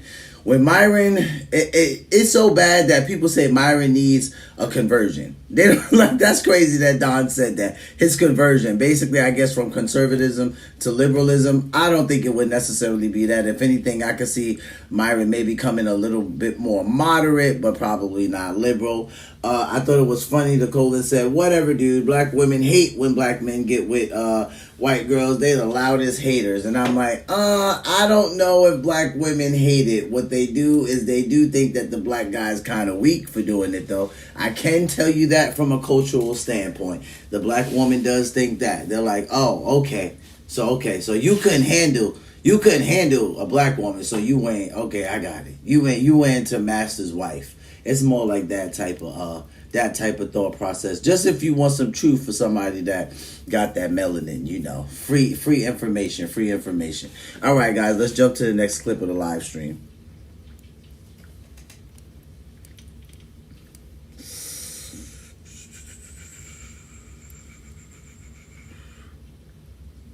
Texas is feeling unwelcome.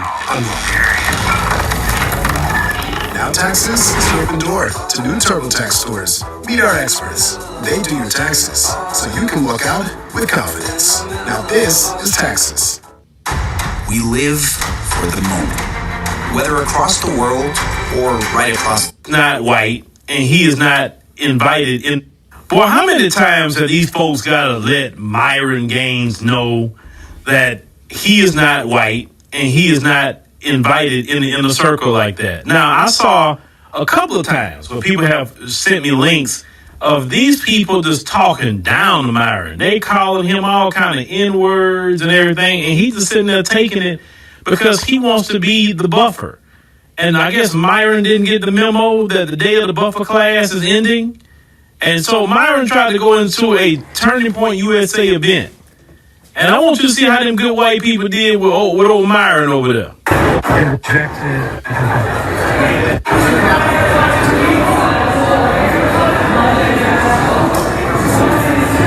So Amaru is not. Yeah, so what's happening, David? Turning Point did a smart thing. They're not allowing Muslims into their conference. So he's not being allowed in.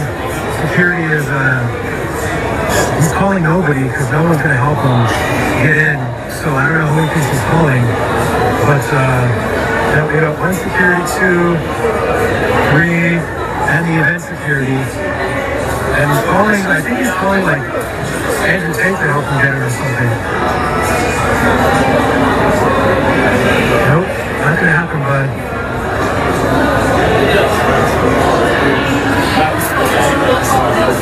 Yeah, he's like, I'm right here at the corner. Just come get me. But he has. Now, let's kind of just break down this a little bit. So Myron, even though he's been told many times by these people, straight to his face on X Space, that look, we cool with some things you're saying, but what's really going on in the greater white supremacist society? Yeah, you can't be around us, bro. Like the tokenization is done.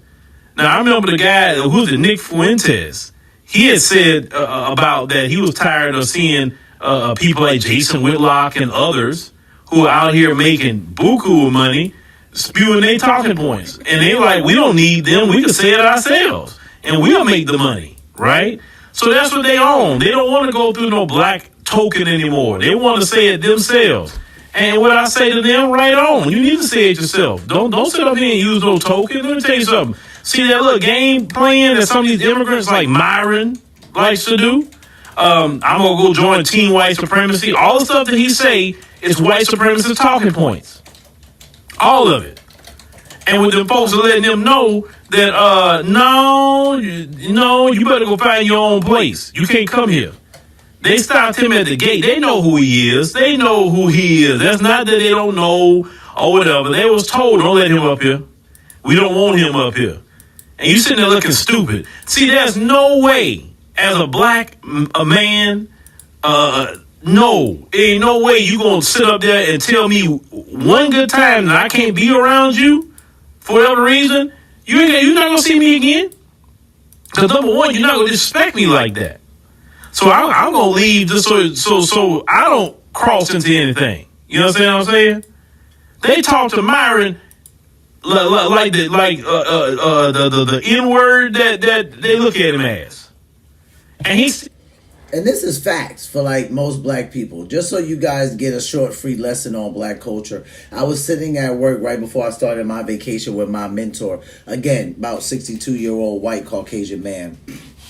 Like a father to me. So we're sitting there talking, and we're talking about just culture and race in general. And he said something after I explained to him about black culture, and I said, here's the thing about black people, man. It's like, what I can appreciate is that you're not going to deal with a lot of fakeness when it comes to black people. What do I mean by that? It's hard for black people to act like they like you when they don't. And here's the funny thing. He just started laughing. Like, he started cracking up laughing. He's like, you know what? Here's one thing I could say, Q. My interactions with black people, they're not petty people. They're not fake people, right? They don't pretend to like you when they really don't. I said, dude, that's the number one quality about us right there. Like, it's one thing to try to get along with somebody, but it's like, bro, if you guys have experienced this, if you know, then you know. If a black person does not like somebody, it is very hard for them to act like they like them. We don't have that down pack, bro. That phoniness bone, that's not a strong bone in our body. I'm gonna just tell you, like the way our white counterparts could just smile and perk up and just laugh and wave their hand and how you do. I'm telling you, a black person, they gonna be side-eyeing you like crazy, even if they say good morning to you or they say good night. And that's the thing. There's no fakeness there. There's just no. Everyone loves whatever they love about their own people. So that's the thing. This is the thing that I love about my own people. And me being a mixed race, let me tell you something. My Spanish side of the family is no better. Like, they can't. I'm telling you, bro. And like black and Spanish people, they can't make this stuff up. They can't act like this stuff. It's hard for them to pretend like they like you. Now, if I'm more honest with you, my Spanish side of the family is better at it than my black side of the family. I'm just going to be honest with you.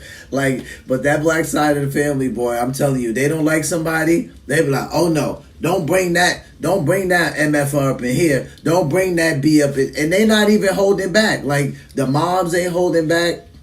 The dads, the grandmother ain't holding back, the aunts, the sisters, and it's a real thing, you know. So when we're sitting there and we're talking about culture, you know, this is a white Caucasian man sitting there telling me this. He's 62 years old. He's had interactions with black people long before he's known me. He's over 22 years older than me. So he's sitting there telling me that those are his interactions with black people, that they're not fake people, that they don't pretend to like you if they don't like you. I told him, I said, listen, man, if a black person don't like you, they just don't mess with you. Like, that's just how they are. Like, listen, I promise you, I'll give you some behind the scenes stuff that happens. If a black person if you work at a job with a black person, let's say y'all work at a corporate company, if they not messing with you, if they don't like you, and it's a long hallway, and they see you, they see you coming down the steps before you see them, they'll run the other way. They'll run down the hallway and go down a different staircase. And it's not even because they're scared of you. They just don't mess. Like, they'll do anything to just not interact with you, right? Just not. It's not like they got a. I'm gonna just be honest with you, because Nick Fuentes tried to be funny, like, oh, well, if I don't want to walk around in the black neighborhood, if I'm going to get punched in the face, well, you won't if you mind your business and you don't be stupid. But if you do something stupid, you might get punched in the face, right? So it's more like that, right? We don't want to walk into a hostile environment. We know you don't have no home training. You're going to try to provoke us. We're going to want to punch you in the neck. Now we don't have no job. Now we got to go to the unemployment line. So it just works like that. And it's just hilarious that this white Caucasian man could sit with me and he could say, you're 100% right, because that's been all my interactions with black people.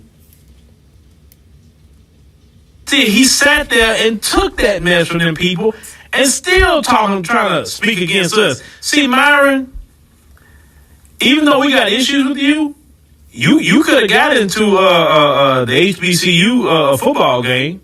You could have got in, yep. But you got a pocket that had a problem with you. But you see how them folks, you did all that work for them folks, Myron. All that racism and all of that, because you come from Sudan, so you think you another one, you and the Somalis, well, not all Somalis, of course, but you and some of the Somalis think you better than black Americans, spewing white supremacist talking points, and when they talk about S-hole countries, they talk about your country, bruh. Sudan, they talk about yours. My name is Julie. I live in Shisa Bay. Last year in 6th grade. They don't want your people over here. Myron better watch yourself. Yeah, I know. Myron can't think that President Trump would say anything nice about Sudan. I hope he doesn't think that, because he would be in for a rude awakening. I would hope that he knows the President of the United States well enough to know that just the way President Trump called Somalia S-hole country, he would say the same exact thing about Sudan. He said it about many African countries. So it would not stop him from saying something like that about the country that Myron's from. If they don't try to send you back, you'll be doing fresh and fit out there in Sudan. Man, looking stupid on the phone. They won't let me into the white supremacist event. Could you help me? Like, you just look like a dummy, bruh. Where's your self-respect? Where is it? I don't get it, man. I want to go where people want me. I don't want to go nowhere. Like, hey, listen. Why would I want to go to the event? Why? I'm not trying to come out of there smelling like golden retriever. I'm cool. Find me the black people. I'm going over there. Where the black event at? Where the black restaurant at? Somewhere. The black lounge or something. Take me where black people at. I ain't trying to go over there. Because at least when I come from around black people, I'm not going to smell like golden retriever. You feel me? So, boy, I think it's just funny because truly, you're not like us, buddy. You're not like us at all. No self-respect. But, when you flee from your homeland, where's your self-respect then? So it's like, if you don't defend your homeland and you run as a man, then it's going to be the same thing over here. But I'm so glad. Look, I'm so glad them good white people giving y'all that wake up call. Oh, and listen, white people, white supremacists in particular, you keep giving them a wake up call. I support you. Circle the wagon and try to make white America great again. And you can't use these buffer classes. You can't use none of them. Listen, how you gonna listen? Let's just think logically. How you gonna try to save your community when you got all these buffer groups around? Let's just think about it. You can't have Latinos, you can't have Africans, Caribbeans, any kind of black person, Asians or whatever. You really can't have them around your situation if you're trying to save your particular community, right? And you started to figure that mess out. How you see what you figured out too, that they've been finessing a big bag off of y'all. A big bag. And y'all saying, look, if anybody gonna get the bag, it's gonna be me. I mean, hey. I don't agree with y'all 1,000%. I don't agree with you, but I understand what you're trying to do. And hey, look, we both are in agreement with that. Get them away from you. They need to stand on their own 2 feet in this country. Now let's see if Myron, after this, is he going to go embarrass himself some more, or he going to get the hint? And like people say, like, where your mama at? There ain't no way, mama. If my mother saw this video and it was me standing outside the Turning Point USA event, they won't let me in, and I'm looking dumb, I got a phone call quick. Why were you out there with them white folks events? You don't know we don't go to them kind of places. What they were saying in there that benefit you?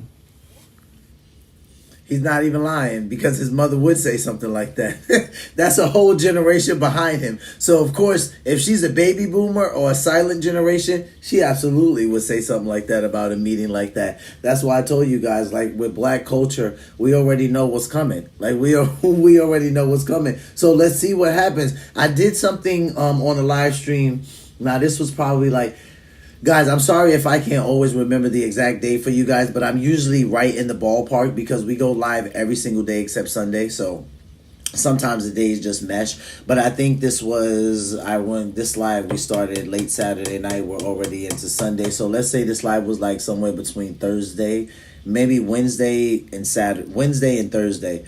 We did a live stream and I reacted to Sneeko, and I didn't get all the way to the part that I wanted to, but he was really talking about how he basically was abandoning the right. No, that was Sneeko and Nick. This one was Sneeko talking about he was leaving the right. This was more like a week and a half ago. And he was just saying that when he decided to be really conservative and be on the right, that he experienced a lot of malice and a lot of hurt on the right, and things that he knows he never would have experienced from people on the left. And he was shocked by it. He really was. Like, he's like, this whole manosphere, red pill thing, like, it's just BS. I've been hurt by these people. I've been betrayed by these people. Some of them have done things to me that I know, like, liberals would have never done. So he kind of was wanting to like abandon that side and I guess go more moderate. I don't want to say that Sneeko would be more liberal, but I know that that's what he was talking about. So when he's referring to his mother saying this about that type of conference, absolutely, because the older black generation has a very different experience, right, with the older white generation, right? Just like the younger black generation has a different experience with the younger white generation. So it's different now, right? Whereas that's why his mom would say something like, what are those white people in there talking about that could benefit you, right? I'm not going to say, my mom wouldn't respond like that. Like, she wouldn't use that language, but my great-grandmother would say something like that. Like, I could see her saying something like that. And not in a way where she would be saying it in a racist way, but just, that's just her time. You know, she just comes from a different time where it's like, even if she doesn't mean offense, it comes out like that and it just sounds offensive. You know what I mean? So I totally understand when he says, like, you know, my mom would be asking me, why are you even around a conference like that? Why are you even trying to surround yourself around something like that? Clearly, this gentleman is older than me, which makes his mother much older than my mother. So yeah, I could see the maybe not so much the baby boomers, maybe the older baby boomers, but certainly the silent generation responding like that. I want to know, because he's another one. Well, he ain't black American like us. You know, he's an Arab or whatever. You know, so that othering themselves. That's why he go on Piers Morgan saying the things he said about black Americans, because he's othered himself. And see that othering yourself is getting you? Boy, I said, listen, see, if Kamala Harris would have won that election, none of this would have been going on right now. So see, Kamala had to lose that election. So people like Myron can start getting this wake-up call. Because it been needing to happen. But like I said, you know, let's see if he going to actually stand up and be a man. For a change for himself, or he gonna just bootlick some more. But them folks ain't got no use for y'all bootlicking no more, and that's a good thing. The Prophet ﷺ said, the best charity is giving water.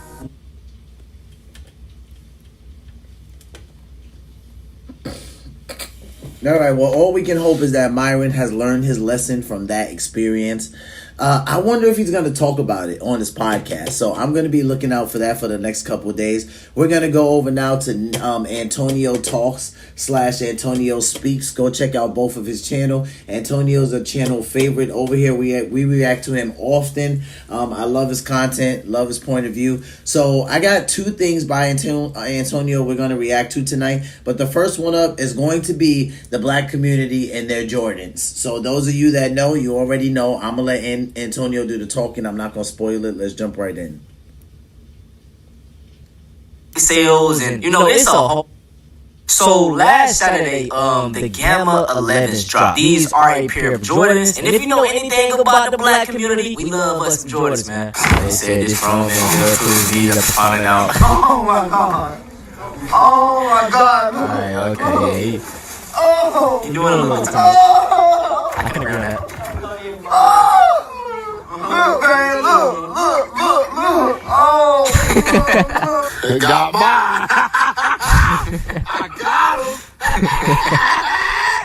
Who needs this? I ain't got to match your hat at all, bro. That's a Uncle Taya.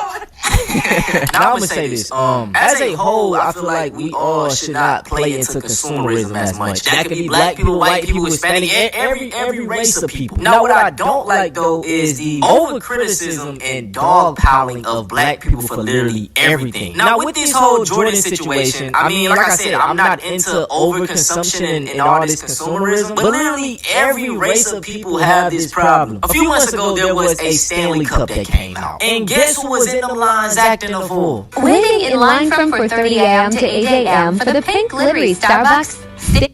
All right, I'm going to go back a little bit because he's going to be talking about now the pink glittery Starbucks Stanley Cup. Shout out to Antonio. Antonio Speaks. Shout out to Antonio. Channel favorite, man. I mess with Antonio.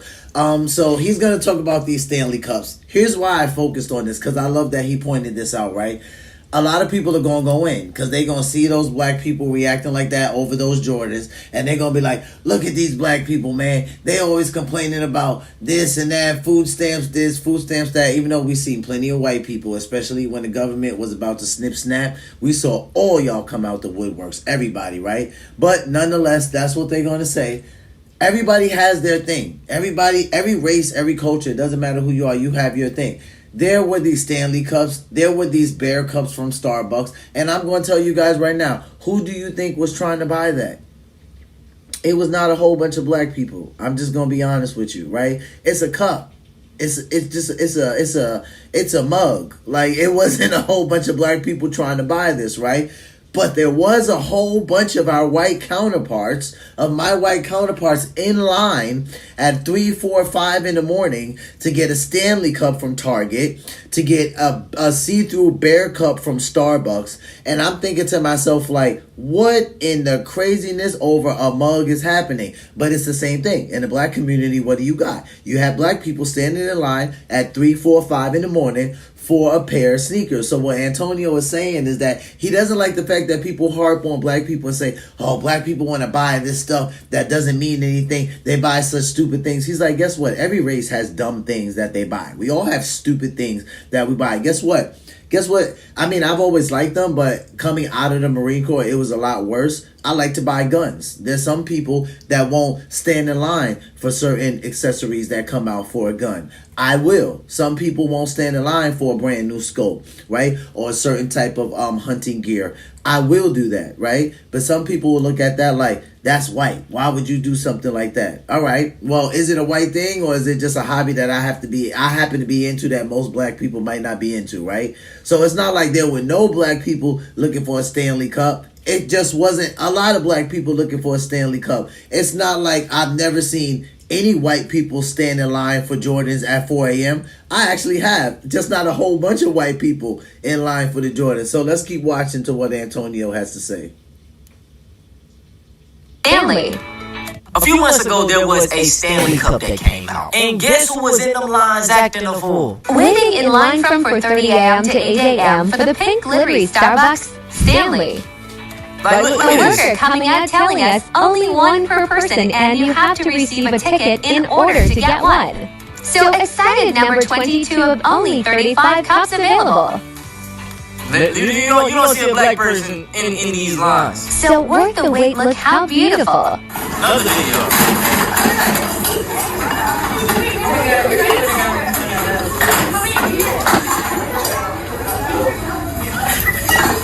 Damn, bruh. Come on, man. I gotta be more civilized than that. You guys are limited to per guest. Let me introduce you to my creative assistant, Claude. Claude is an AI collaborator. Black people are always the easy pick. Look at this. They said the limit is 2 per guest, and there's some people that have 4 of them in their hand.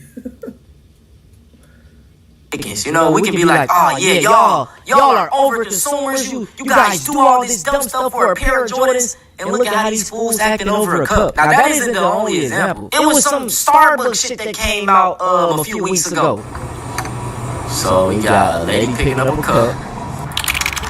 She was here at 4:30 a.m.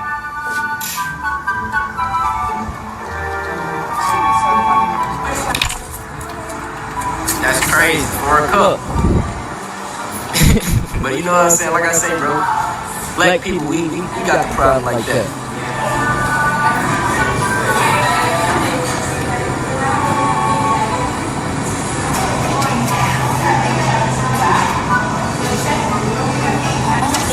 have it. So I'm gonna go to another Starbucks. Yeah. And try. That's great. Like, you know what I'm saying? Later.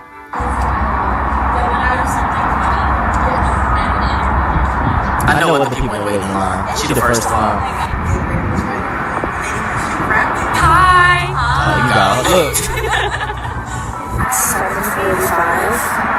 We've been out here since 5:30. For the Bear Cup. And for almost 2.5 hours.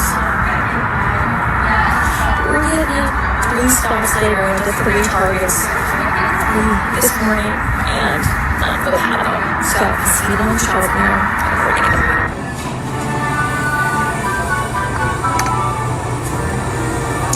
Man, it's alright now. It ain't. Good. Thank you so much. I'm so sorry. Yes, please. Man, that's insane. Thank you so much. It's another video of them waiting on the beer cups at 4 in the morning. Like, so man, I'm just trying to show y'all these other examples, man. We gotta stop with this one-side narrative thing. I feel like the human compulsion is to be a consumer. Like, I don't know what it is. Like, if you tell somebody it's on sale, it's gonna make you want to buy it. Like, you know, even me, I'm against all this shit. But if somebody says it's on sale, I'm gonna be like, should I buy it? And I don't know what it is. You know, that's just human nature. And I just hate how they try to paint black people as the only ones that are wired like this, and like we're the only bad ones. Like, no, it happens everywhere. The way people treat Jordans and shoe collectors is kind of crazy to me, because this is the only time they do stuff like this. No matter if it's Pokemon cards, Yu-Gi-Oh cards, whatever you would say, whatever you want to collect, people don't have a problem with it until it's shoes and Jordans. All of a sudden, it's an age limit on it, and they try to have all these little stipulations, right? So the Gamma 11s came out today, right? People are showing videos of people going crazy over them. People act like folks weren't doing this over these Stanley Cups and over all this other stuff, right? But the thing is, if people did other things like how they do shoes, because shoes is like, it's still a physical copy or something.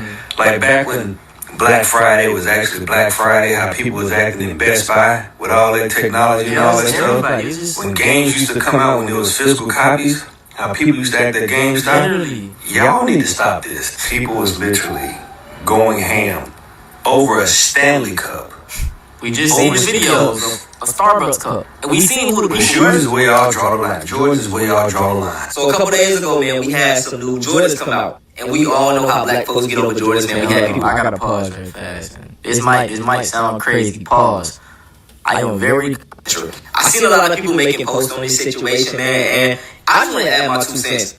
For one, I think that all people, you feel me, every race, especially in America, needs to stop feeding into consumerism. Capitalism is the reason that everybody's life is shit, okay? Not just black people. But for 2, man, I just feel like black people, we get overly judged for things we do compared to other races. I remember a few months ago, man, it was literally, you feel me, Becky's and Rebecca's waiting in line to get a fucking Stanley Cup. Or even if it was something from Starbucks, bro. I done seen crazy videos. Like, and that applies to everything, man. The way we dress, the way we talk. People always want to, you know, they got an opinion about it. At the end of the day, bro, these are these folks' lives. Like I said, man, I am against all of this shit, so I didn't wait in line for no Jordans, bro. It's your life, it's your money. I can only do the best by me, man. So I think y'all should do that too. So now, y'all, let's just talk about the current state of the shoe market. Originally, Jordans retail at $140. Correct me if I'm wrong. This is even absurd because they only cost like what, $5 to make back in sweatshops in China. So the reason these people are in the lines to get these shoes is because there are only like a limited, I guess,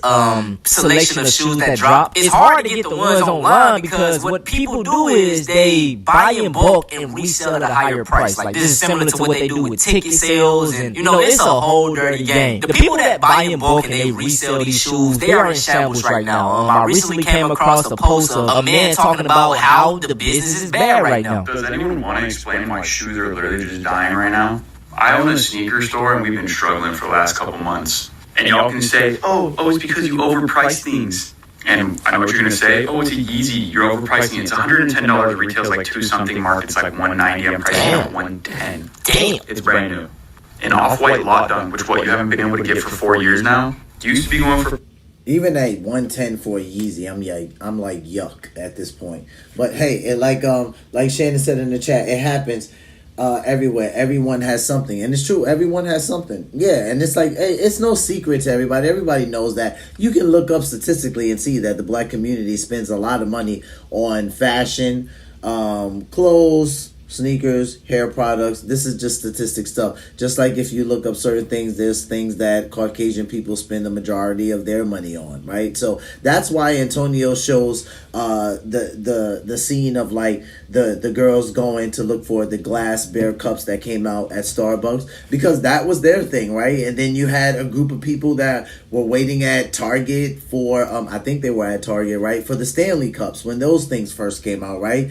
And then you have a group of black people waiting in front of a sneaker store for some Jordans when they come out, right? Every culture has something that they want. You have people who get excited depending on where you live at, because the day after Thanksgiving, hunting season starts. So they start like losing their mind in the month of November because they can't wait to go out and run around in the mountains and in the woods and kill something and drag it back to their truck. Like, everybody has something that they get excited about. So I don't think that it's a big deal. I get what Antonio's saying. It is frustrating for people to see that and say, oh, black people say they never have any money, but they got money for sneakers. I mean, don't we all have money for something that we want, even if we don't have the money? Yeah, that's crazy, right? Because we all end up doing things like that. So when I think about it, the glass tumbler bears from Starbucks, those things now, if you go on StockX, those glass tumbler bear cups are, I think the lowest one I saw was $228. I have no idea what they retailed at. I don't want to look, because the fact that it's $228 for a glass bear cup, I don't want to know.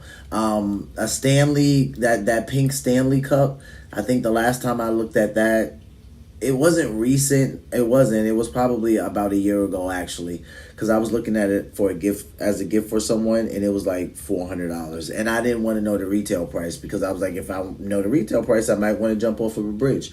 So I didn't look it up. And guess what? Sneakers do the exact same thing. So these things gain a resale price depending on how popular they are, depending on how bad people want them. They go up in price because there's a high demand. Guess what happens with Jordans? They do the exact same thing. They'll retail at $215. You'll go on StockX, it'll be $525 to get them. Some sneakers skyrocket to $1,200, right? Because it's an actual community of collectors, right? That's why I had a whole book of Pokemon cards when I was younger. I remember going through that book when I was bored. Now some of those cards that I have, they're worth $3,000. So it just is what it is. Every group has their thing. So let's keep watching. For $500 to $600, market's like $400. We have a price at $320. A shoe that's sold out, hard to get, a SB84. It's used, but $210. That's like Roku's self-serve ads platform. It's easier than ever with Ads Manager. Sign up today. If you want to drop your auto insurance rate, then don't skip this video. Take a look. I removed my personal info. And then you have stuff that are like Jordan 1s, like these shadow backboards that just came out. We were charging like $170 for them or something like that, which retails higher. And then we got like Lucky Greens, the Royal Toes. All these things are going for well under retail, and we have a price under retail. For example, like a yellow ochre, which is not even a bad shoe, is going for like $90 in store here, which is crazy. Retails like what, $170? Man, this is good. Right now, and you think that people will be coming to sell us their shoes too because the market's down and they just want to get rid of some stuff. But that's not even the case. We haven't had a lot of people coming to sell to us. I mean, last week we did buy a lot of shoes, but this week we're a little slow. So people stop buying overpriced shoes from greedy resellers. Sun is shining today. So here we go with the subtle racism. And you know, it got 18,000 likes. Many people who collect expensive sneakers are the same people who suddenly had to start paying for their own food with the free EBT money drive. Alright, bro. See, y'all see the little slick shots people love throwing at black people. Nowhere did he say black people, but EBT, like you can just tell, dog. I can tell he's talking about black people. 18,000 likes too, man. Crazy. That's pretty much it though for this video, dog. Like I say, bro, I just love giving a different perspective on things. As a whole, like I say, we need to all stop feeding into consumerism so much. But if you've been working hard, man, and you want to treat yourself cool, do that. You can't save your way out of financial freedom. So even if you don't spend that $140 on a pair of Jordans and you save it, I mean, realistically, it's not going to do as much. Like, I don't know the point I'm trying to make with that, but it's like, some people just feel like, oh, if you don't spend $5 on this, you're going to be, that's the reason you the way you are. No, it's not. You know what I'm saying? That's my thing. How y'all feel about this? Let me know y'all opinion. Look, I agree wholeheartedly with Antonio on consumerism. I think as a whole, regardless of whatever race you are, we all can do better with that, right? The whole keeping up with the Joneses thing. Even when you do good with money and you budget, sometimes you can have this mindset where you're just like, I just want to get myself something, or I just want to do something. Trust me, I know, because my mentor, who has helped me so graciously throughout the years get so much better with financial literacy, even I find myself falling into it. But shout out to Antonio, because I know what he means. It's kind of like looking at a situation like $5 won't make or break a situation, $1 won't make or break it. But with the level of financial literacy I have now, I would say it absolutely does. It does matter what you do with that $150, or really it doesn't retail at that anymore, Antonio. They retail like $215, $225, $250 depending on the sneaker. So yeah, it does matter what you do with that money. And I get it, like a couple dollars won't make or break a situation. I feel like as Black people, we have that mindset a lot. Like when we look at it, especially if it's an amount of money that we look at that amount of money like it's no big deal. But I've just learned better. And it's like, yeah, at one point where I would have wasted $250 or something like that on a pair of sneakers, it's like now I can go years without buying sneakers and feel absolutely nothing. Because when I look at my stock portfolio or my investments, what my retirement account looks like, what my net worth looks like, it's like I didn't always have those things. And some of that was because my financial literacy was low. So I was doing stupid stuff with my money, right? And as I learned, I got better and I did better. And yeah, I didn't learn from people that look like me, if I'm honest with you. But when I did learn from people in general, I shared it with people that look like me. And that's why I tell people, yeah, we got to do better with consumerism. As tempting as it might be for us to buy ourselves things because we work hard, investing in our future is just a better investment to make, right? Because it's the words that my mentor used that penetrated through to me is that it is no one's job to take care of me except myself, right? So it's actually not the government's job to take care of me. It's if someone thinks like that, they think like that, but I don't want to rely on the government to take care of me. That's actually a scary thought for me. So let's jump into the next video by Antonio.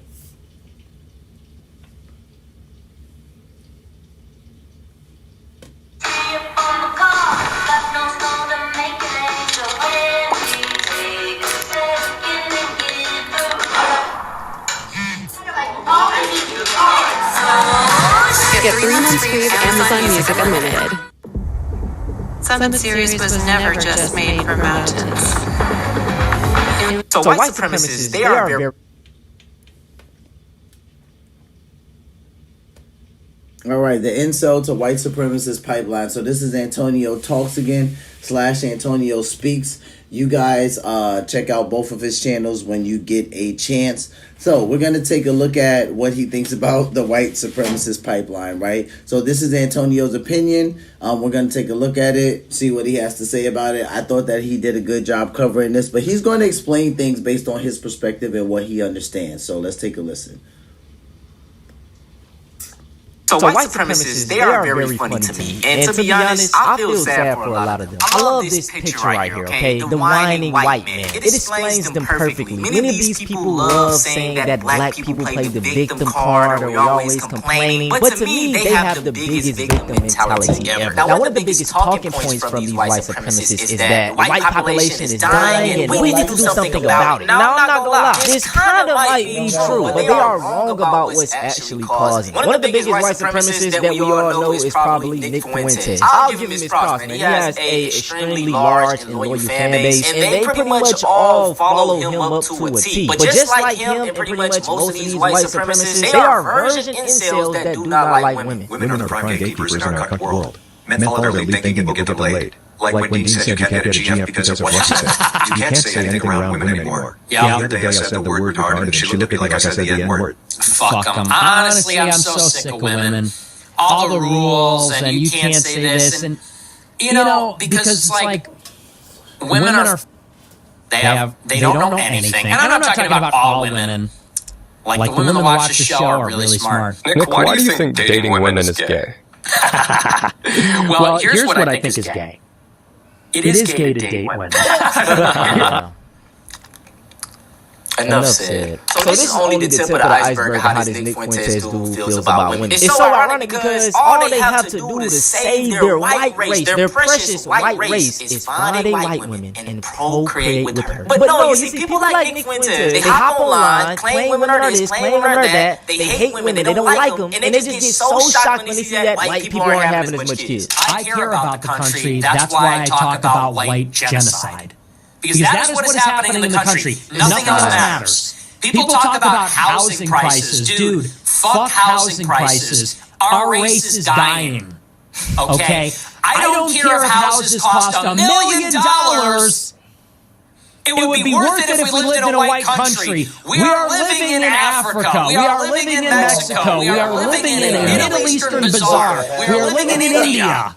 And people go, gee, I think it's the housing prices. I think it's because the Thanksgiving turkey is up 10%. That's not the problem. People say it's because of the housing prices and Gamergate. Or whatever. We need libs of TikTok in the White House. We need libs of TikTok on steroids. Dude, our race is being genocided. It's over. You can literally make a change by finding a woman, having kids. Boom. You can literally tell all your followers this. But no, we've seen the clips of how he speak on women, how they speak on women. So it's like, it's not rocket science. I swear, these dudes claim to have such a high IQ. But no, you see, people like Nick Fuentes, they hop online, claim women are this, claim women are that. Nick is literally insane. Mark, thanks for telling me about the echo. I'll work on that. I appreciate that. Nick's literally insane. I mean, if you guys agree with Nick, tell me. I don't care. Like, it doesn't bother me at all. But I mean, listen, like because listen, you guys have to help me out there, right? Because Nick's like 27, 26 years old. I mean, if you feel like that, it's not going to bother me. It's not going to offend me. I fought for the country. You guys that have been rocking out with me, you know my personality and that I don't get offended easily. Do you guys feel like the white race is going to be extinct? Like, or is like Nick, or is this like a young, like radical Gen Z thing that's going on with Nick? Like, do you guys actually feel like that? Because when I listen to him say that and he says things like, I don't care if houses are $1 million, our race is going to be extinct. And like, I'm not gonna lie, I bust out laughing when he's like, we live in Africa. I'm like, no, sir, you do not. Like, it's like, we live in India, and I'm like, no, sir, we do not live in India. But I mean, like, I get he's saying that because of, you know, the mass immigration. But I'm just kind of like, dude, like, Nick worries me a little bit. I'm like, bro, are you cool? Like, you think a country that's like, you know, predominantly white, like over 65% white, you think that country, you think that race is being annihilated? Like, I'm a little worried about Nick. They hate women, they don't like them, and they just get so shocked when they see that white people aren't having as much kids. I care about the country. That's why I talk about white genocide. Because that is what is happening in the country. Nothing else matters. People talk about housing prices. Dude, fuck housing prices. Our race is dying. Okay? I don't care if houses cost $1 million. It would be worth it if we lived in a white country. We are living in Africa. We are living in Mexico. We are living in a Middle Eastern bazaar. We are living in India. Okay, and people go, gee, I think it's the housing prices. I think it's because the Thanksgiving turkey is up 10%. That's not the problem. People say it's because of the housing prices and Gamergate.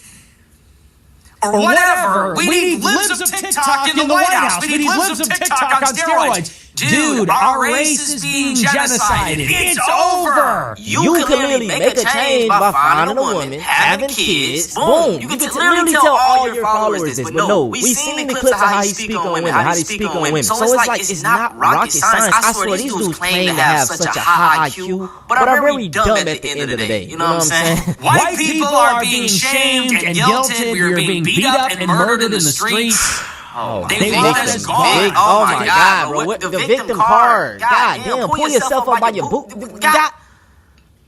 You're a white man living in America complaining about getting... Oh my goodness, I'm so sick of this victim mentality, like these want us to kill ourselves because we did the Holocaust. They're telling us in school, you're racist, you did the Holocaust, you're a piece of shit. You know the funny thing about what he's... It's like, who's telling him this? Like, he's, what? You're a racist. You did the Holocaust. You're a POS. We want you to kill yourself. I'm like, Nick, who's telling you this stuff? Like, who has he witnessed telling white young men this, or white men and women this stuff in America? Like, where is he getting this from? And this is what I mean. Like, that's why when Antonio said he has a pretty big, prominent following, I will say that he does. I think on Rumble, he's at almost 700,000 subscribers, if he's not already past that. But dare I say, these are individuals, young men and women, that are looking for someone that is going against the grain. And right now, Nick's doing the best job at it. Let's just be honest with what we're seeing in our politics right now. And that's why I think that he's the loudest about it too. And I think that that's the reason why he has the following that he has, because young people, they need something to follow. All they know how to do is ask ChatGPT questions. Nick is not ChatGPT. You know what I mean? So Nick is a guy who presents himself as a guy. He's not afraid to talk about his faith. He's not afraid to talk about if he doesn't agree with women. He's not afraid to talk about his politics. And if you think about a generation of young men that are completely lost, only consult with ChatGPT, have barely learned anything in school, and are afraid of women and don't know how to communicate with them, then it makes sense to me why Nick would gain the traction that he gains. He wouldn't gain it with my generation, but it makes sense why Gen Z would be obsessing over him. Saying.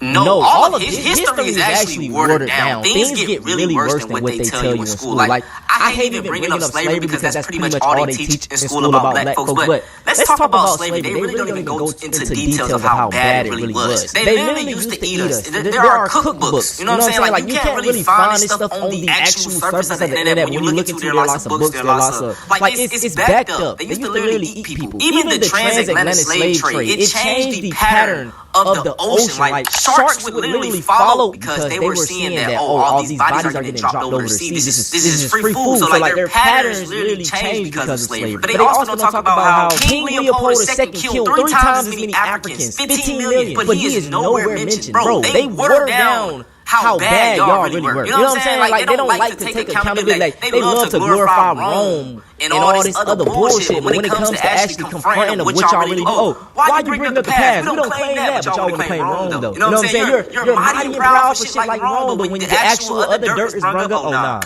Now you're going to commit suicide as a civilization. And someone like myself gets up and says, you know what, fuck you. Someone like me gets up and says, you know what, Jew, go back to fucking Israel. Bro, these folks, like I said, love blaming their problems on everyone else. And I want to bring this up too. I seen some fucking raccoon on Instagram. He was like, hey man, it's not the white people. If the blacks and the whites come together and take down the Jews, like, nigga, sit your goofy ass down. I'm not trying to sound harsh, but I view whatever Jews, white people are all in the same boat. Like, they right with that attitude. You know what, with these black people, why don't you pull up your pants, learn how to act with some decorum, put the phone off of speakerphone. I'm Dr. Matt Ferris from the Maryland Proton Treatment Center. When lung cancer patients find out about proton therapy, how about y'all stop touching children, stop shooting up schools, stop beating your fucking wives, and we can, okay? You know what I'm saying? It could be simple. Stop looking up child content. It's simple, right? Right, and for all of those things that Antonio just pointed out about Nick, those are all of the reasons why watching Nick doesn't bother me, right? Because the things that he points out, there are things that we could point out that we know that white young men or middle-aged men predominantly do, right? That's why Antonio brings up the child statistics and the beating statistics, and there's certain things that he's bringing up that he knows are very prevalent in that race. So, you know, when Nick says things like, you know, take the phone off speakerphone and things like that, listen, I know that Nick has a generation of people following him because I actually see this at my place of work. And it's quite hilarious to me how the younger men that follow Nick act, right? Watch this. They're very disrespectful, especially towards black women. But they are like that with black men as well. Here's the key factor to it, though. They're like that with older black men, right? So if it is a younger black guy, then they seem to actually act like they have some home training, because I guess they can't gauge the younger black guy as well. So I would be somebody that would fall into that younger black guy category, right? Because I've seen them at my job, right? These younger white male Gen Z incels try to insult older black men, maybe a 60-year-old black man, and try to treat him like crap. I come around and they act like they have no mouth. And it's good. They should act like that, because when I see them do that to an older black gentleman, I'm not going to lie, it doesn't, and I don't think the best thoughts, if I'm honest with you, because a part of me thinks, one, you're disrespectful as hell, because you should respect your elders regardless of what race they are. But two, who are you that you're like 20 something and you think you can talk to a 60-year-old man or woman like that? Like, who raised you, right? Shout out to Reese Waters. So a lot of this stuff, like, it bothers me, but at the same time, it's okay, because just like Nick can call all of those things out about black people, Antonio can say, okay, well, we have some statistics we can point out about you as well.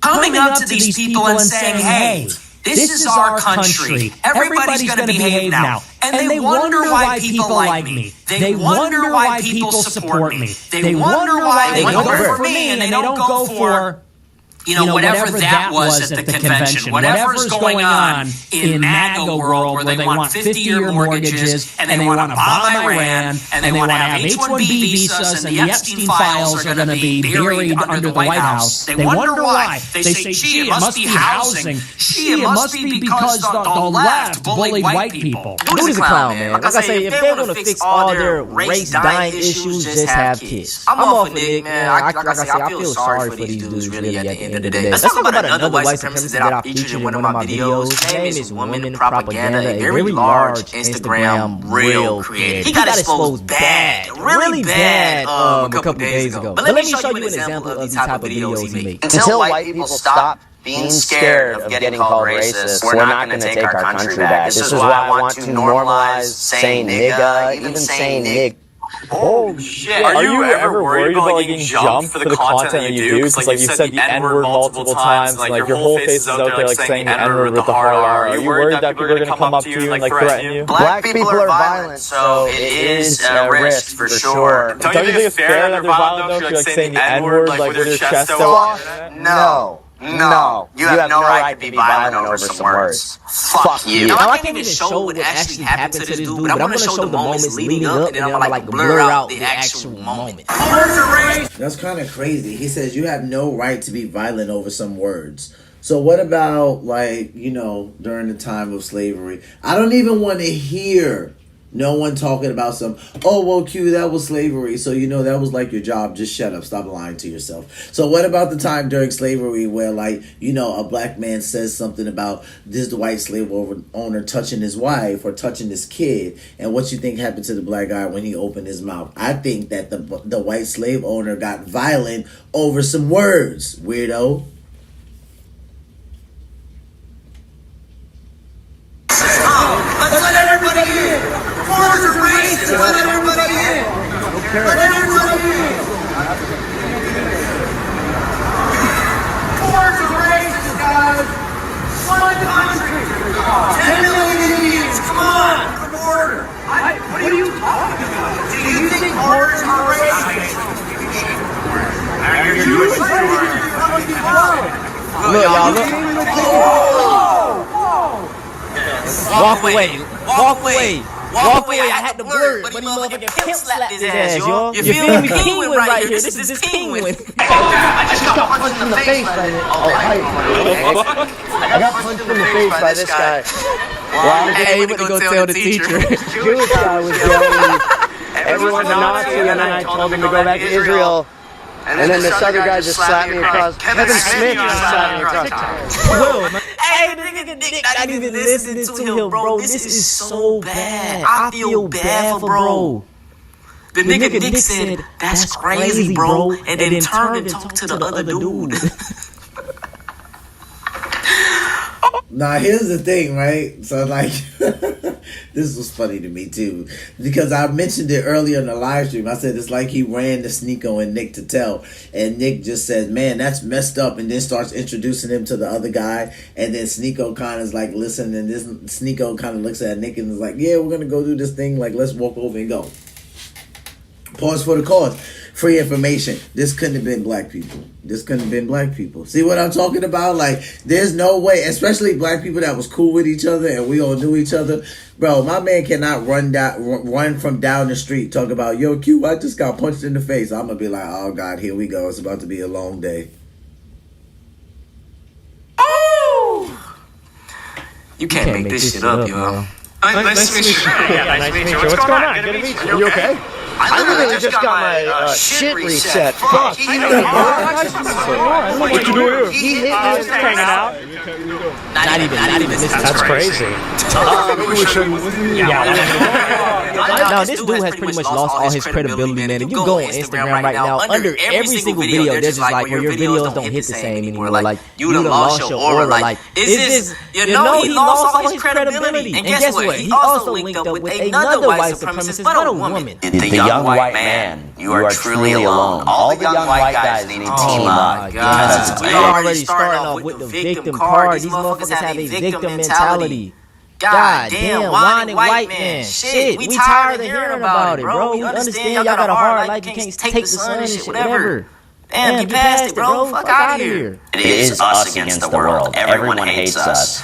You guys need to wake up to that. Nobody hates y'all. Nobody hates y'all. I'm gonna let the video. I'm gonna stop pausing, y'all. I'm gonna stop pausing. I'm gonna just let it play through. And we need to. Yeah, see this, the dumbness that he's saying. Everyone hates us, so you need to become racist. And I'm like, what the kind of madness garbage are you spewing? It is us against the world. Everyone hates us.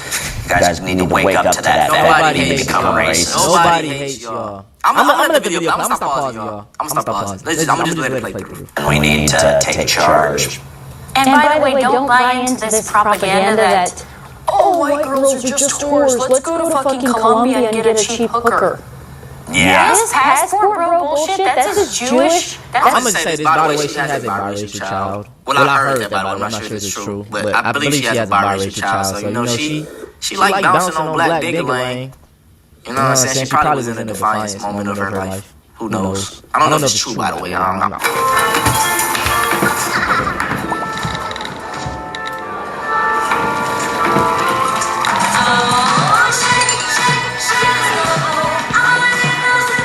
Get 3 months free of Amazon Music Unlimited. Melt sales objections with this book.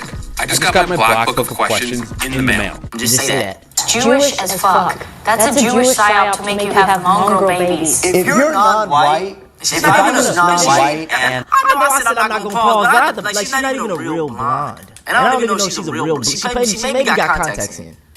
So. I wasn't in this battle like I am. If I was a black dude, I would be a passport bro. Yeah. For non-whites, I get it. Because you can go to a third world country and get a much hotter girl. You just can't as an American with like more money. You can pull something way better in a third world country. But she's gonna be brown. But if you're a black dude or if you're a brown dude, that's fine. If I was non-white, I think I would be a passport bro. But if you're white, we're gonna have to wife up these hoes. You're gonna have to suck it up and wife up one of these American white girls. And but it'll be Your okay. race matters that much. Like, your race, in 10 generations, your line will have continued. And nobody will care that your great-great-grandmother was a hoe because you exist and we're more white people. The white race must be preserved at all. Yeah, bro, like I said, y'all sit here and was talking about, oh, women are this, we don't need to talk to women. Now they're telling you to wife up the hoes. Oh my goodness, this is a very weird time. This video is real, by the way. You would think it's satire. They are dead serious. And the dude, I was about to say, brother, my goodness. The dude on the right is like, just like Nick Fuentes. Do you have a white girlfriend? Do you have a white wife? Do you have white children? That's 2 of y'all. Y'all can create some kids. As many as y'all want to. You know what I'm saying? Shit, and I don't understand white women that are under white supremacy because y'all are going to be treated like shit. They like you see.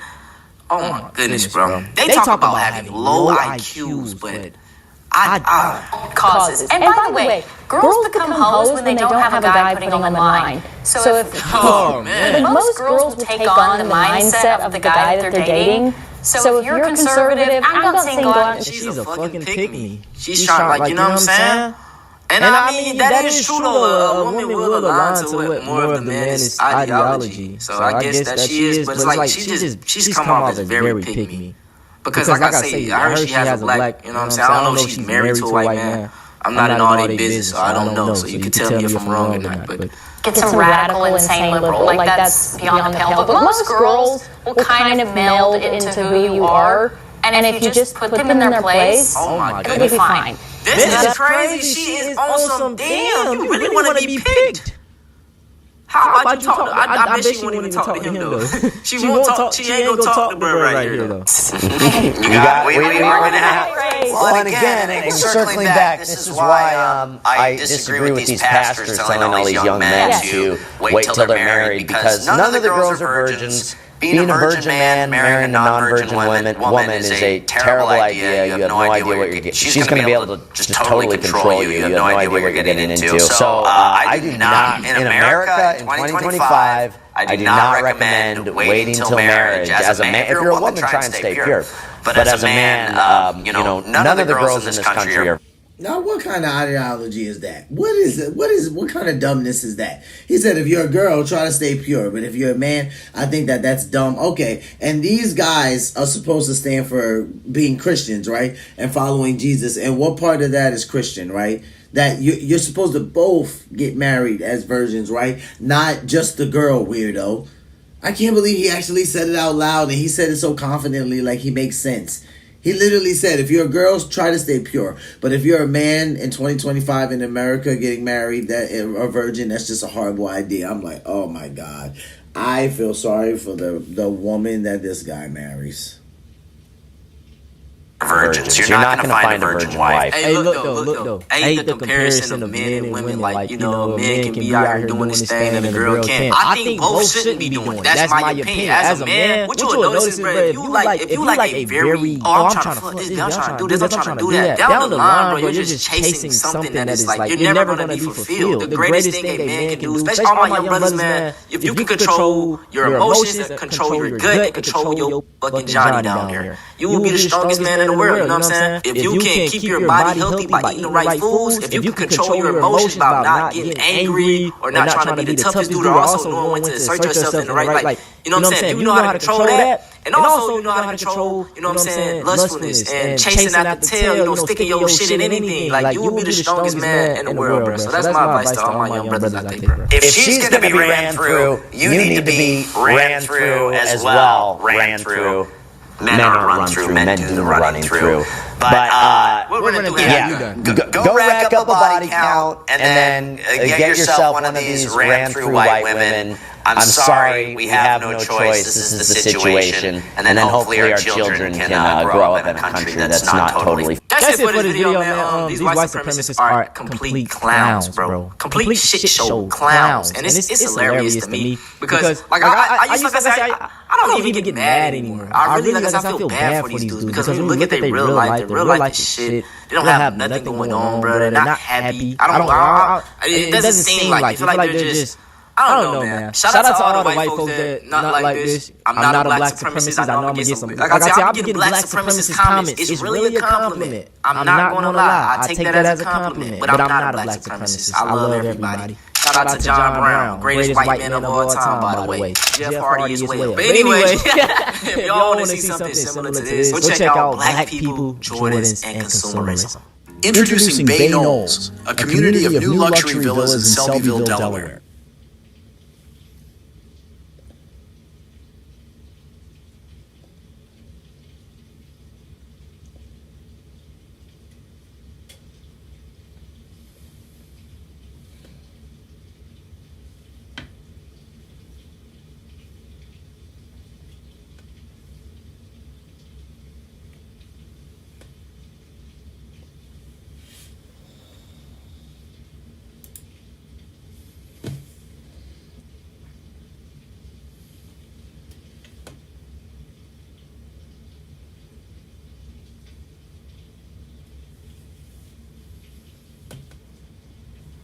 This is so powerful, my friends.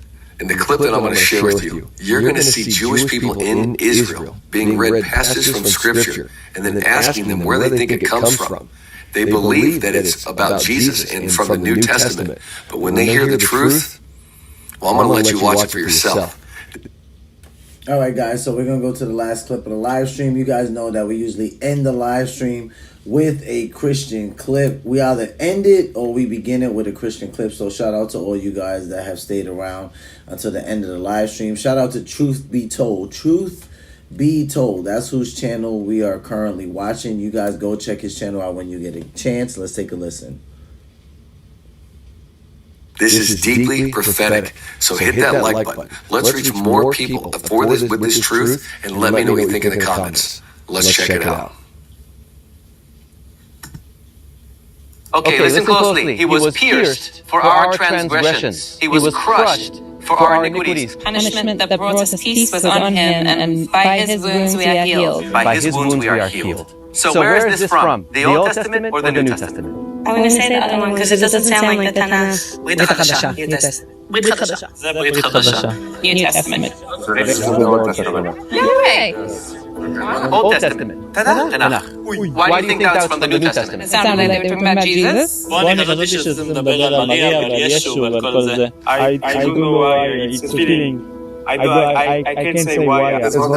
Oh, I knew it was a trick. It's not a trick. I'm telling you, it's so similar. People think that it's like a Western religion and it has nothing to do with Judaism, but this is so close to Judaism, it's crazy. So the next one, you ready? For to us a child is born.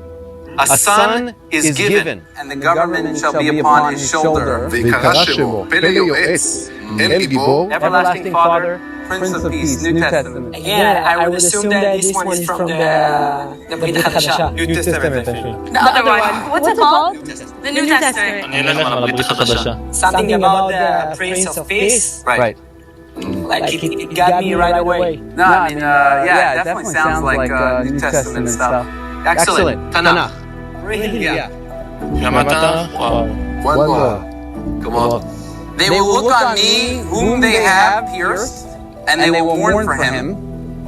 I'm going to say, as one mourns for an only son, and they will weep bitterly over him like the bitter weeping of a firstborn. I mean, I'm going to say New Testament, but it's probably Old Testament. Yeah, that's right. Can I ask you, why did you think that the parts sounded like New Testament? Oh, it sounded like he was getting pierced to the cross or something. And this is 700 years before Jesus is born. Right. Who is he talking about? Last one. For I'm not ashamed of the gospel, to everyone who believes, to the Jew first, and also to the Greek. I mean, I'm going to say the new again, but is it the old? This is the New Testament. Oh, this is the new. Okay, I don't think they were talking too much about Greeks in the Old Testament. Yes. You got it. You got it. The New Testament? Yeah. You're right. Bro, we got 4 for 4. 4 for 4. You win. You win the Brit Hadasha. You initially thought it was from the Tanakh. And why? You know, we are the chosen ones by God. Yes. And something about talking about the non-Jews is more modern. That's a great point. Did you know that God told Abraham that from him, from his seed, will become a great blessing to all the nations? I didn't know that. Yeah, so this is why we're here. Because we want people to understand that the Tanakh gives a promise, and the New Testament fulfills that promise in Yeshua. Like Yeshua is the only person that can fit the description of the Mashiach. Only person. And so we're trying to teach people that, open the eyes and look for yourselves. Read some of the Tanakh, read the New Testament, and you can see for yourself what it's talking about, because we feel that our life is on the line here. And When your kid is hurting and there's nothing you can do about it. I'm going to continue playing. This just blows my mind. I mean, they're reading scripture that was written 700 years, Isaiah 700 years, and I believe Zechariah 500 years before Jesus was even alive, even before he was born. And in Isaiah 53, it says he was pierced. His side was pierced, and Jesus' side was pierced with a spear. He was crushed. I love that he chose Isaiah 53 to be one of the scriptures that he went over with them. That's actually one of my favorite chapters in Isaiah, other than 54 and then a few others, but specifically 53:7. I think it's Isaiah 53 verses 3-7 is where it's talking about Jesus on his way to the cross, and it's talking about him in a way where it seems like it's happening in real time, but of course it's not. It's actually something that is being foretold thousands of years before Jesus actually does it. And it talks about him being as silent as a sheep is before it shears, and how on his way to the cross he didn't open his mouth and things like that. It was one of my it's one of my favorite chapters in Isaiah, because that is what we see the Ethiopian eunuch reading in the New Testament when Philip encounters him. And I just remember my very first encounters with reading Isaiah 53, and then especially those few verses. I remember thinking to myself, man, it's so cool that I'm reading the Bible about someone who thousands of years ago was reading the Bible and he didn't understand it, and someone came to help him interpret it. So that's pretty great. That's Philip and the Ethiopian eunuch, and then eventually he gets baptized. So let's keep watching. For our iniquities, he was punished for our sins, but by his stripes we are healed. I mean, it really does sound like the message of the gospel from the New Testament, but it was written 700 years before it. And then Isaiah 9, it says, "And to us a child will be born, and the government shall be on his shoulders, and he will be called Prince of Peace, Wonderful Counselor, Everlasting Father, and Mighty God." I mean, that sounds like Jesus, because it is him. It is about him. But 700 years before, even these Jewish people think that he's reading out of the New Testament, but he's not. And then in Zechariah chapter 12, it says, "They will look upon him whom they pierced." Prophetic. It's because it's true. Jesus fulfilled it. And now these people are waking up to hear it. So if people aren't thinking about how they can secure their future with God, and their last day comes, it's scary. So we just want to share with people where they can find eternal salvation and forgiveness. That's nice. Yeah, so if you're interested, we have a New Testament in Hebrew we can give to you for you to read. Really? Yeah. Okay. Cool, let me get it for you. You might want to actually start in the Tanakh, in the last book, Malachi, and go right into here. All right. And you'll see a narrative that takes you from here to there. It's very smooth. It's a smooth transition. It's wonderful. And read this, because this is for our Jewish people. If you open it up and you read the first verse, read the first verse of the New Testament.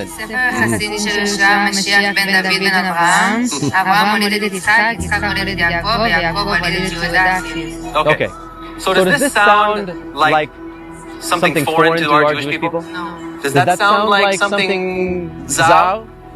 Not at all. Something foreign? Something from the Christians? It's theirs. It's not ours. Oh, it sounds mine. Sounds very Jewish. Right. And all you need to do is look at the very first sentence to find out. Yeah. So look through that, and you can contact us if you want to, if you have any questions. Amazing. All right? Thank you very much.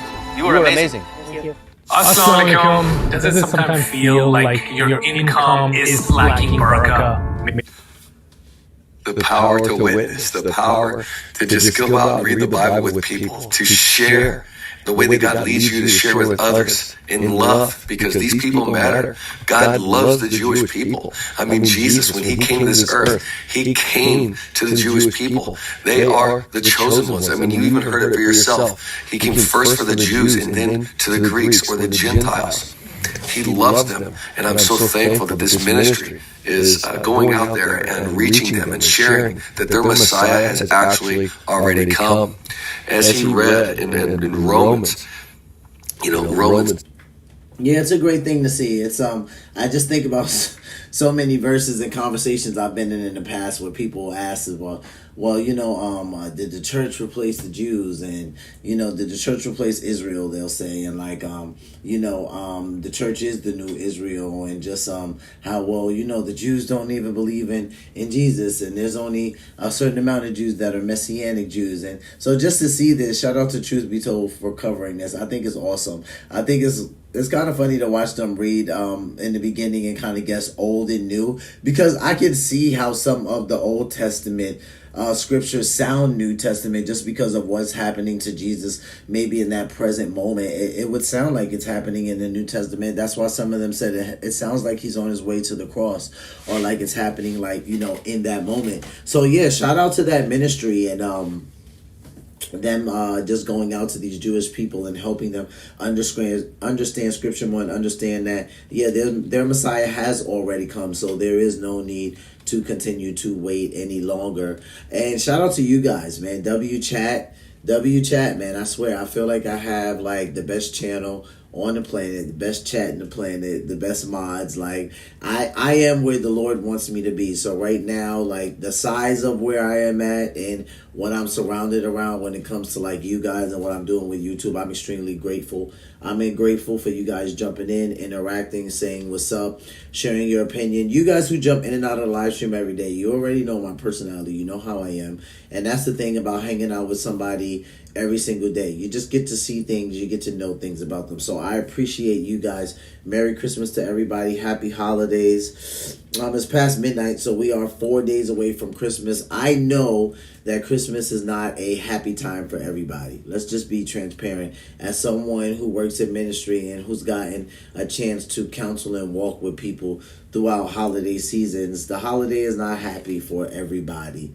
But here's the thing about the holidays, if it's a horrible time for you, because some people don't think like that, right? While they're opening presents and they're eating food and they're spending time with their families, they're not taking into consideration that this was the first time someone got abused 10, 15, 12, 9 years ago, right? I happen to think about things like that because when God just gives you the opportunity and the wonderful opportunity to work in ministry alongside people, you just get to hear a lot of their stories and a lot of the things that they go through. So to you guys who maybe aren't that happy about Christmas approaching, just remember that God loves you. And if you are not a believer in Christ, I do hope that Jesus shows himself strong to you.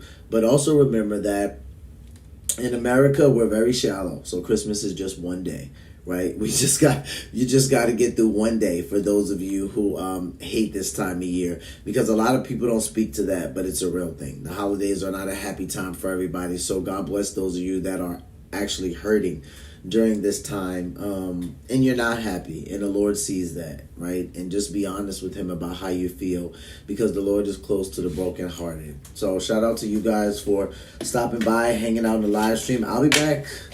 Not in a couple hours, because usually I take Sundays off. Sometimes I jump on and I'll do light news in church with you guys. But most of the time, Sunday is my Sabbath, and I try to honor that and stay off. So I appreciate you guys. We had a great live stream tonight. Very productive, very fun. A lot of people jumping in and out, a lot of interaction. So shout out to you guys, W Chat.